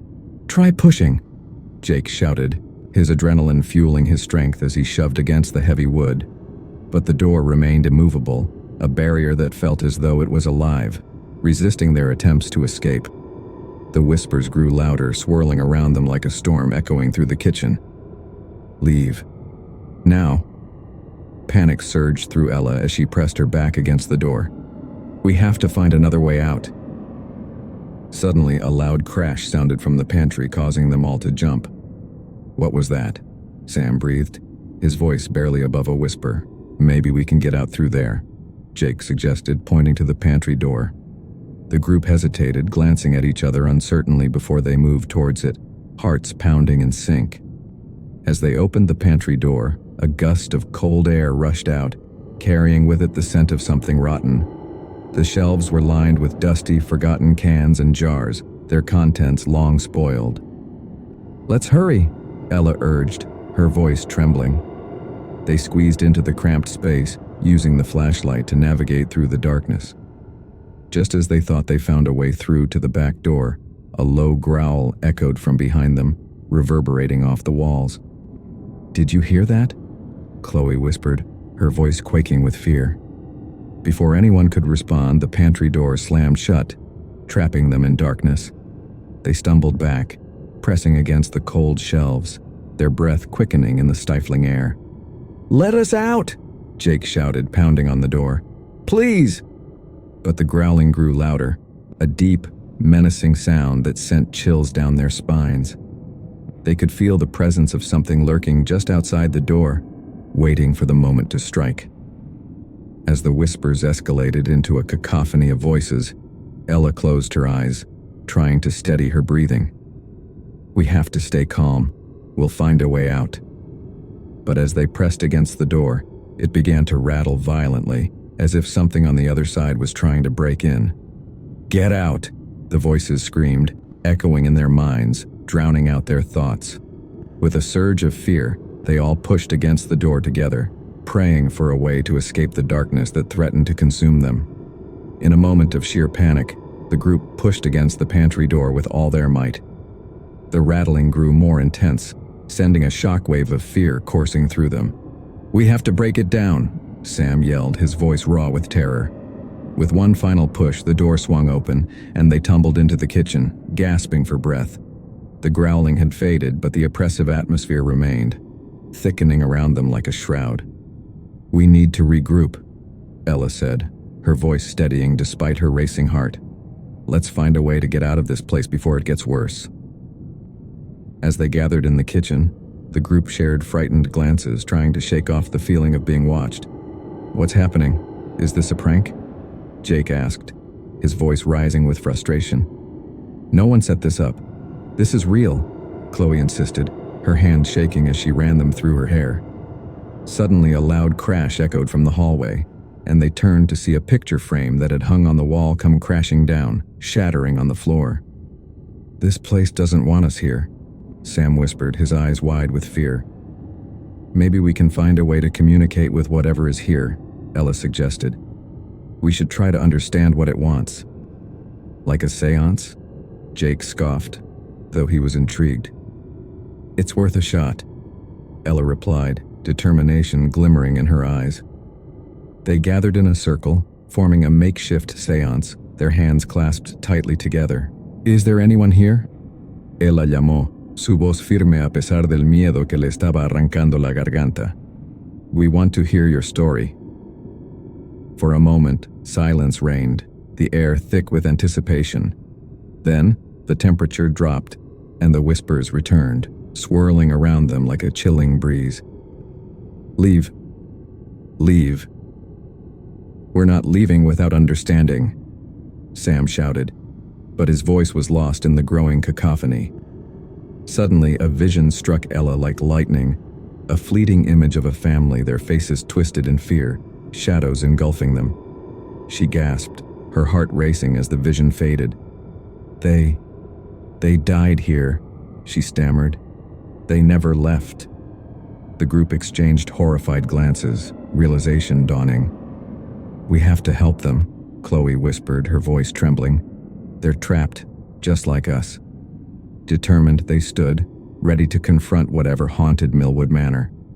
With newfound resolve, the group ventured back into the heart of Millwood Manor. They could feel the weight of the spirits surrounding them, pressing down with an urgency that demanded attention. "Let's find the family's story and set them free," Ella urged, her voice unwavering. They retraced their steps to the library, where the dusty book still lay open on the table. As they gathered around, Ella flipped through the pages, revealing more details about the family that once inhabited the manor. They vanished without a trace, But it says here that they were searching for something. She read aloud, her brow furrowing in concentration. A family heirloom hidden somewhere in the house. Maybe that's why they can't move on. Let's look for it, Jake suggested, scanning the room. It's got to be somewhere in this creepy old place. They split up, determined to search every nook and cranny of the manor. As they rummaged through drawers and cabinets, they could feel the whispers intensifying, almost as if the spirits were guiding them. "Over here," Chloe called from the hallway, holding up an ornate box she had found hidden beneath a floorboard. It was covered in dust but intricately carved, the craftsmanship beautiful despite its age. "Open it," Sam urged, excitement mingling with anxiety. With trembling hands, Chloe lifted the lid, revealing a delicate silver locket nestled inside.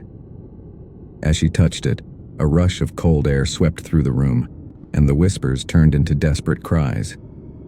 "Help us, please." The group exchanged fearful glances, knowing they had uncovered something significant. "This must be it," Ella whispered, her heart racing. As Chloe held the locket in her hands, a ghostly figure appeared before them. A woman dressed in tattered clothing, her face twisted in sorrow. "You've found my locket," she whispered, her voice echoing through the air. "Thank you, but you must help me find my family." "What happened to you?" Jake asked, his voice trembling. The spirit pointed towards the staircase, her eyes filled with longing. "They were lost, trapped. Help them find peace." With determination, the group followed the spirit's lead, ascending the creaky stairs toward the upper floors. The atmosphere thickened, the shadows closing in as they approached a door at the end of the hallway, a faint light glowing beneath it. "This is it," Ella whispered, her heart racing. They exchanged determined glances before pushing the door open. As they stepped into the dimly lit room, they were met with a sight that took their breath away. The walls were adorned with portraits of the family, moments frozen in time, faces filled with joy now faded to despair. In the center of the room, a ghostly figure hovered, surrounded by flickering lights, its features obscured by shadows. "Help us," the apparition whispered, a chorus of voices merging into one. "We are trapped between worlds, cursed to linger in this place." Ella felt a surge of empathy, the weight of their suffering crashing over her like a wave. "We found your locket," she said softly. "We want to help you." The spirit looked at them with hollow eyes, a flicker of hope igniting within them. "Release us from this torment," it pleaded, "and we can finally be free." "What do we need to do?" Sam asked, his voice steady despite the fear coursing through him. "Complete the family reunion," the spirit urged, its form shimmering with emotion. "We must remember the love that once bound us. Share our stories with the world, and we shall find peace." The room began to grow colder, the air thick with sorrow. The whispers echoed louder, drowning out their thoughts. "Remember. Remember." "Let's do it," Ella said, her voice firm. "We'll tell your story. We'll make sure you're never forgotten." They gathered in a circle, joining hands as they focused on the spirit. "We remember you," Jake said, his voice rising above the whispers. "We remember your joy, your love, your family." As they spoke, the atmosphere began to shift, the shadows receding as the light grew brighter. The spirit shimmered, a smile breaking through its sorrowful facade. "Thank you. Thank you," it whispered, tears of joy streaming down its ethereal face. "We are free." In that moment, the room exploded with light, enveloping them in a warm glow. The portraits on the walls shimmered, the faces smiling down at them, and for the first time, the air felt light and free. With one final whisper, the spirits faded into the light, their voices merging into a beautiful melody that filled the room. "Thank you for remembering." The warmth of their presence lingered as the group stood in silence, the overwhelming sense of peace washing over them. As the light faded, the group found themselves standing in the now quiet room, The atmosphere transformed from oppressive to serene. The shadows that once haunted Millwood Manor had lifted, replaced by a warm golden glow. "What just happened?" Chloe whispered, her voice filled with awe. "I think we set them free," Ella replied, her heart swelling with relief. "We helped them find peace." "Let's get out of here," Sam suggested, still processing the gravity of their experience. "I don't want to stay a moment longer." As they made their way back down the stairs, they felt a sense of lightness in their steps, as if a weight had been lifted from their shoulders. The house, once filled with sorrow, now felt like a sanctuary, a place where memories lingered but no longer tormented. They gathered their belongings from the parlor, glancing back at the portraits that seemed to smile at them, their eyes no longer filled with sadness. "Can you believe we actually did that?" Jake asked, disbelief still evident in his voice. "I'm just glad we're getting out of here," Chloe replied, her heart still racing. "Let's never speak of this again." Once outside, the crisp morning air greeted them like a long-lost friend. The sun began to rise over the horizon, casting a warm glow over Millwood Manor, transforming it from a dark and foreboding presence into something beautiful. As they reached the car, Ella paused to take one last look at the manor. "We'll remember you," she whispered, a sense of finality washing over her. "Your story will be told." With that, they climbed into the car and drove away, leaving behind the haunting memories of Millwood Manor. They knew their adventure would be a tale to share, a reminder of the power of love and remembrance that transcended even death.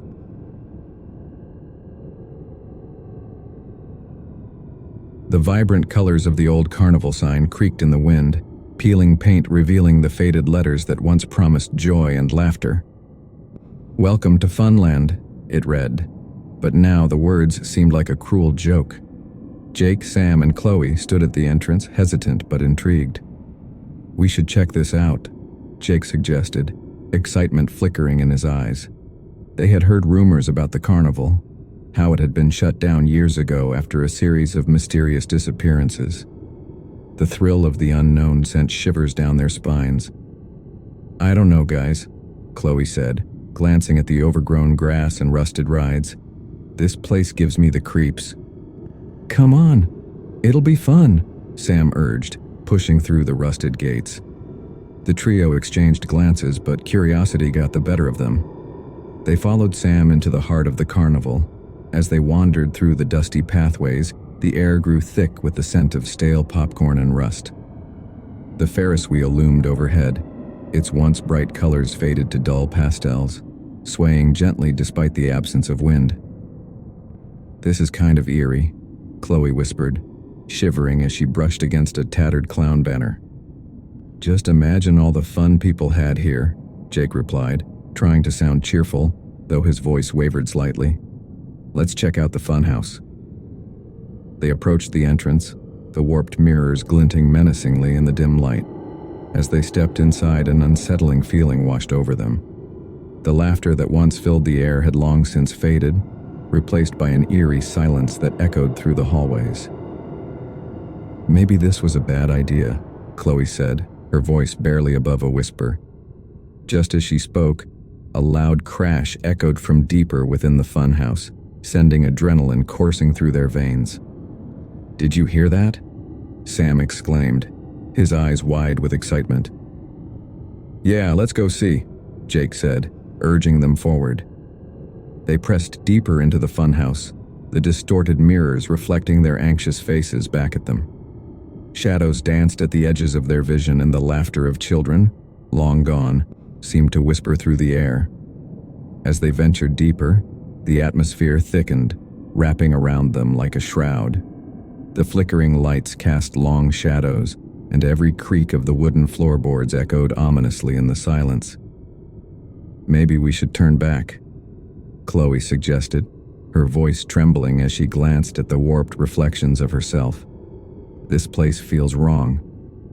"Don't be such a chicken," Sam shot back, though he couldn't shake the unease creeping up his spine. They rounded a corner, and the laughter they had imagined hearing before turned into a sinister giggle echoing through the corridors. "Did you hear that?" Jake asked, his bravado faltering. Before anyone could respond, a figure darted past them, a flash of color disappearing into the shadows. "What was that?" Chloe gasped, gripping Jake's arm tightly. "Let's follow it," Sam exclaimed.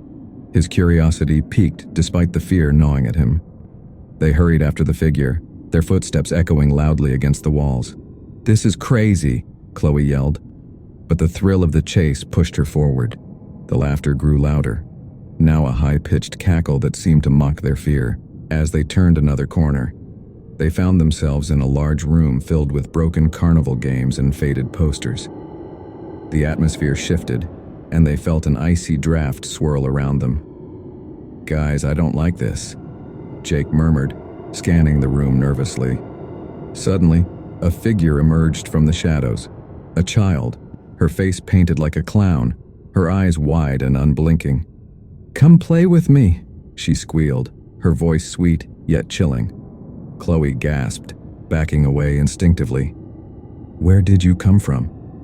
"I've been waiting for you," the girl replied, her grin widening. "You have to join the fun. We're all waiting." "Who's waiting?" Jake asked, heart pounding in his chest. "Everyone." The girl giggled, her laughter echoing hauntingly through the room. "Let's go now," Sam urged, grabbing Chloe's hand and pulling her back. But the girl only giggled, her form flickering like an old film reel. "Stay and play, or you can't leave," she chimed, her voice echoing ominously in the silence. Without waiting for another moment, Sam turned and ran, pulling Chloe and Jake along with him. The girls' laughter rang in their ears, a haunting melody that drove them forward. They raced through the maze of mirrors, desperately trying to find their way back to the entrance.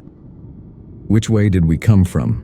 Jake panted, glancing around as the mirrors distorted their reflections into grotesque shapes. "Just keep running," Chloe yelled, panic rising in her voice. As they dashed through the hallways, the laughter morphed into wails, echoing ominously. "You can't escape," the girl's voice taunted, mixing with the cries of unseen children. The atmosphere pressed down on them, suffocating and heavy. "We need to split up," Sam suggested, his heart racing. "It'll be harder for her to catch all of us." "No way," Chloe protested, fear coursing through her. "We stick together."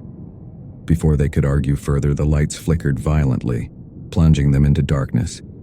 They stumbled, disoriented, feeling the walls close in around them. "Chloe!" Jake shouted, his voice barely audible over the chaos. "Here!" she called back, but her voice trembled with fear. The shadows danced around them, and the laughter grew louder, more manic. Suddenly, the lights flashed back on, illuminating a distorted reflection of themselves in the mirrors. The girl stood in the center, her smile wide and unsettling, eyes gleaming with a predatory hunger. "You can't hide from the fun," she sang, her voice dripping with malice. Panic surged as they scrambled to find an exit. "This way!" Jake yelled, darting toward a flickering light at the end of the hall. They pushed through the door, emerging into a large open area filled with rusted rides and broken attractions. Breathless and terrified, they glanced around, searching for a place to hide. The once vibrant carnival was now a graveyard of lost dreams, a place where laughter had long since died. The air felt thick, weighed down by the sadness that permeated every corner. "We can't let her find us," Sam gasped, glancing back toward the funhouse. They ducked behind an old carousel, the faded horses frozen mid-gallop. As they crouched, they could hear the echoes of children's laughter mixed with screams, swirling around them in a haunting chorus. "What is happening here?" Chloe whispered, her voice barely audible. "Why are there children here?" Jake's eyes widened as he pieced together the rumors he'd heard. There were stories. Kids went missing. They say this carnival was built over a place of darkness, something that feeds on fear and happiness. "What do you mean?" Sam asked, his face pale. "They say the carnival was cursed. It drew in children, trapping their spirits to keep the carnival alive. That girl, she's not real. She's just a fragment of the horror that happened here." Chloe shuddered, fear gripping her heart. "So, we're in danger?" "We need to find a way to escape," Jake urged, glancing around for a way out. Suddenly, the laughter faded, replaced by the chilling silence. "They're coming," Chloe said, her voice trembling. Without warning, the girl reappeared, her face twisted with a malevolent grin. "You can't leave. You have to join the fun." They bolted, racing past the carousel and toward the exit. The carnival seemed to come alive around them, shadows darting from ride to ride, the air thick with malevolence. The distant sound of carnival music twisted into a dissonant tune that filled them with dread. As they reached the entrance, the atmosphere shifted once more. The gates that had once welcomed them now loomed as a barrier, the metal bars twisting ominously. "It won't open," Sam shouted, frantically pulling at the rusted handle. "Look!" Jake yelled, pointing toward a flickering light near the Ferris wheel. "We can try to get out that way." They sprinted toward the looming structure, the laughter of the girl echoing behind them, growing louder, more frenzied. "You can't escape the fun," she shrieked, her voice blending with the sounds of the carnival. The shadows around them thickened, threatening to engulf them as they reached the base of the Ferris wheel. "Climb," Chloe urged, grabbing onto the ladder leading up to the first cart. They scrambled up, heart pounding in their chests as the chilling laughter reverberated through the air. "We have to keep moving," Sam shouted, urging them higher. As they reached the top, they glanced down to see the girl staring up at them, her smile wide and sinister. "You can't hide. You're mine," she screeched, her voice piercing the air. From their vantage point, they could see the entire carnival, once vibrant and colorful, now shrouded in darkness. The rides creaked, and the wind howled through the empty spaces, carrying the sounds of lost joy. "We can't stay here," Jake yelled. "We need to jump." "Are you crazy?" Chloe exclaimed, panic rising. "Trust me, we'll land on the grass below," Sam insisted, glancing at the height. With a shared look of determination, they prepared to jump. As they leaped, time seemed to slow, the world around them fading into darkness. They landed hard on the overgrown grass, pain shooting through their legs as they rolled to a stop. Adrenaline coursed through their veins as they scrambled to their feet. "Run!" Jake shouted, glancing back at the Ferris wheel. The girl stood atop the ride, her laughter echoing like a siren call. "You can't escape," she screamed, her voice sending chills down their spines. They raced toward the exit, the once welcoming carnival gates now a symbol of their frantic desperation. As they ran, the shadows closed in, and the air thickened with the scent of decay and fear. Suddenly, a blinding light flashed in front of them, momentarily blinding them. "This way," a voice called, and they turned to see an older man, his face weathered but determined, standing near the gates. "Quick, this way." He gestured frantically, and they darted toward him, not looking back. As they reached the man, he pulled them through the gates just as the carnival seemed to roar to life behind them. The laughter faded into screams, and the lights dimmed, leaving only the darkness of the carnival behind. Breathless and trembling, they found themselves outside, the moon illuminating the path ahead. The man stared at them, eyes filled with a mix of concern and relief. "You were lucky to escape. Many have not." "What was that place?" Chloe gasped, trying to catch her breath. "A cursed carnival," the man replied solemnly. "It feeds on fear and joy. You must never return." With those words, he turned and vanished into the shadows, leaving the trio alone in the stillness of the night.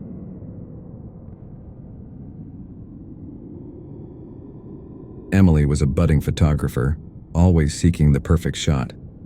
One rainy afternoon, she stumbled upon an old antique shop while exploring her small town. The bell above the door chimed as she entered, and the musty smell of history enveloped her. As she browsed through the cluttered shelves filled with dusty trinkets, her eyes landed on an ornate frame containing a sepia-toned photograph.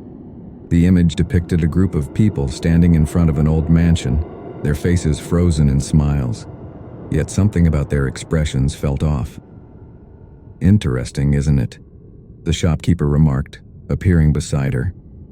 He was an older man with deep-set eyes that seemed to pierce through her. "That photo has a story." Emily raised an eyebrow, intrigued. "What do you mean?" "The mansion was abandoned years ago, but it's said that those who enter never come back out the same," he said, his voice low and conspiratorial.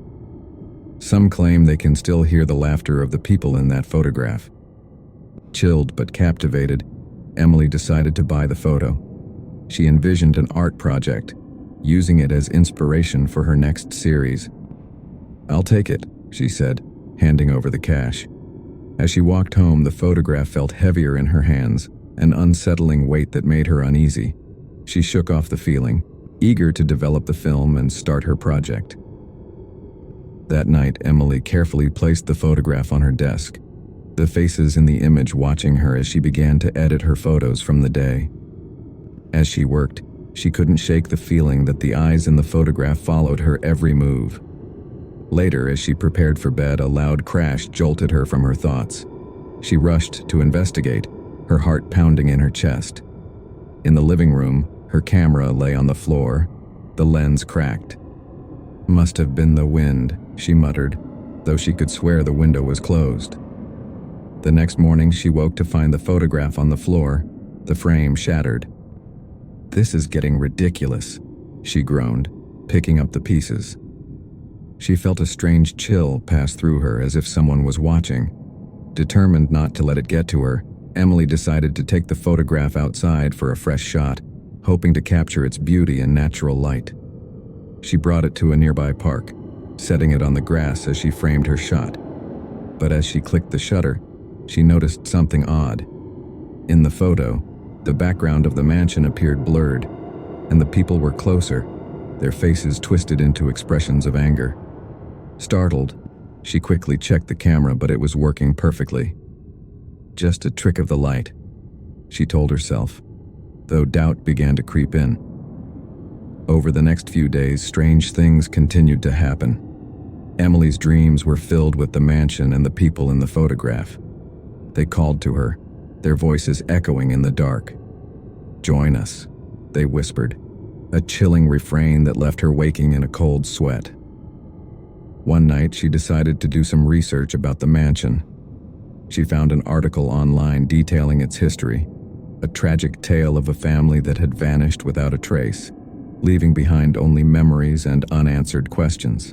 As she read, a familiar name jumped out at her: Margaret, the mother in the photograph. A shiver ran down her spine as she recognized the face from her photo.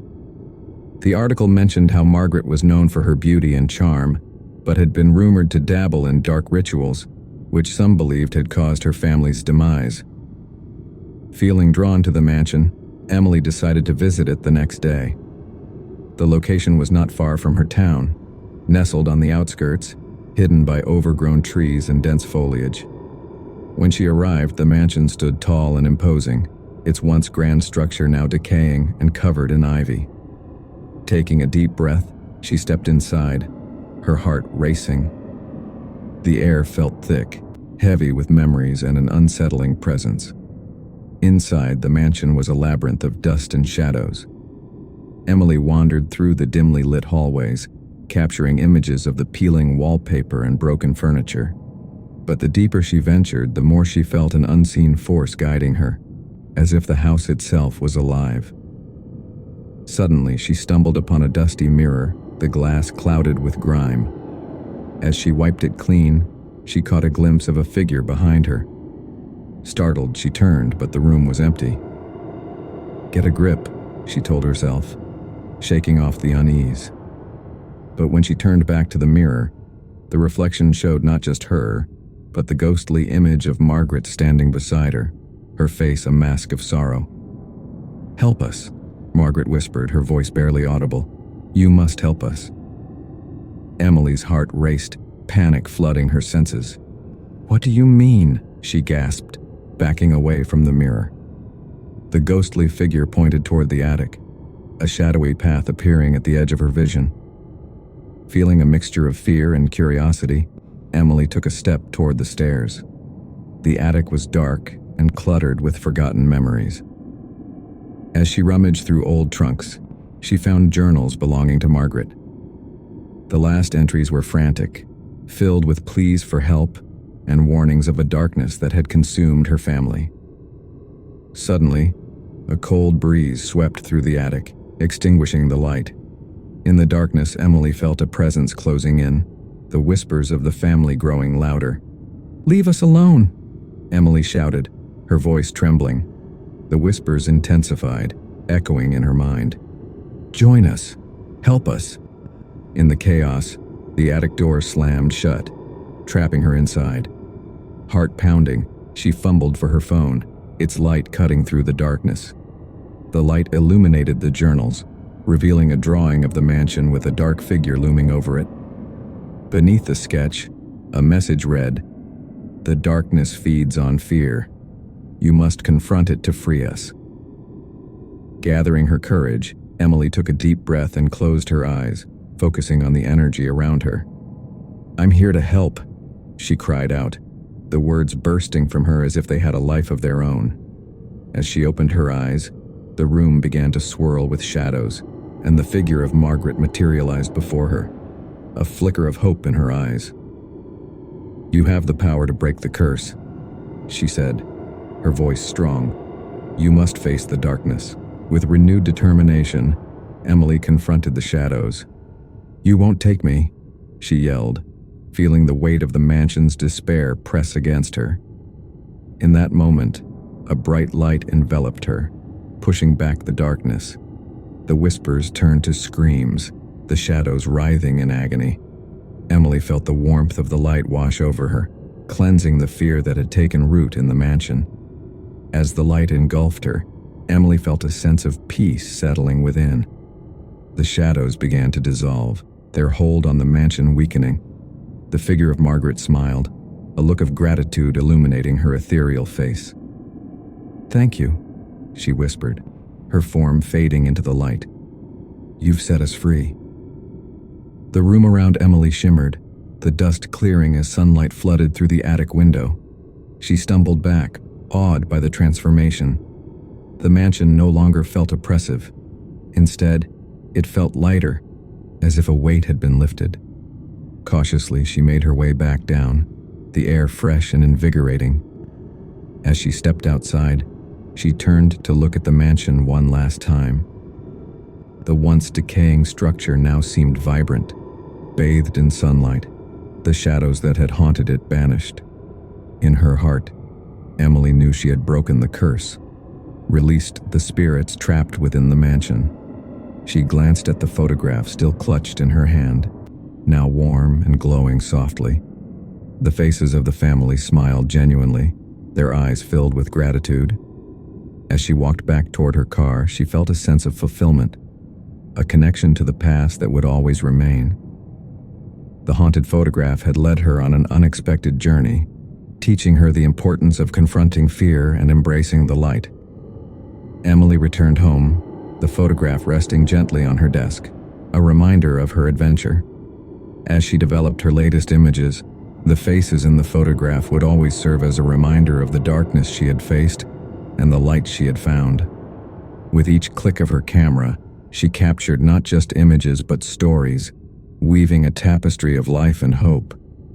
The haunted photograph had become a symbol of her journey, a testament to the power of confronting fears and embracing the unknown.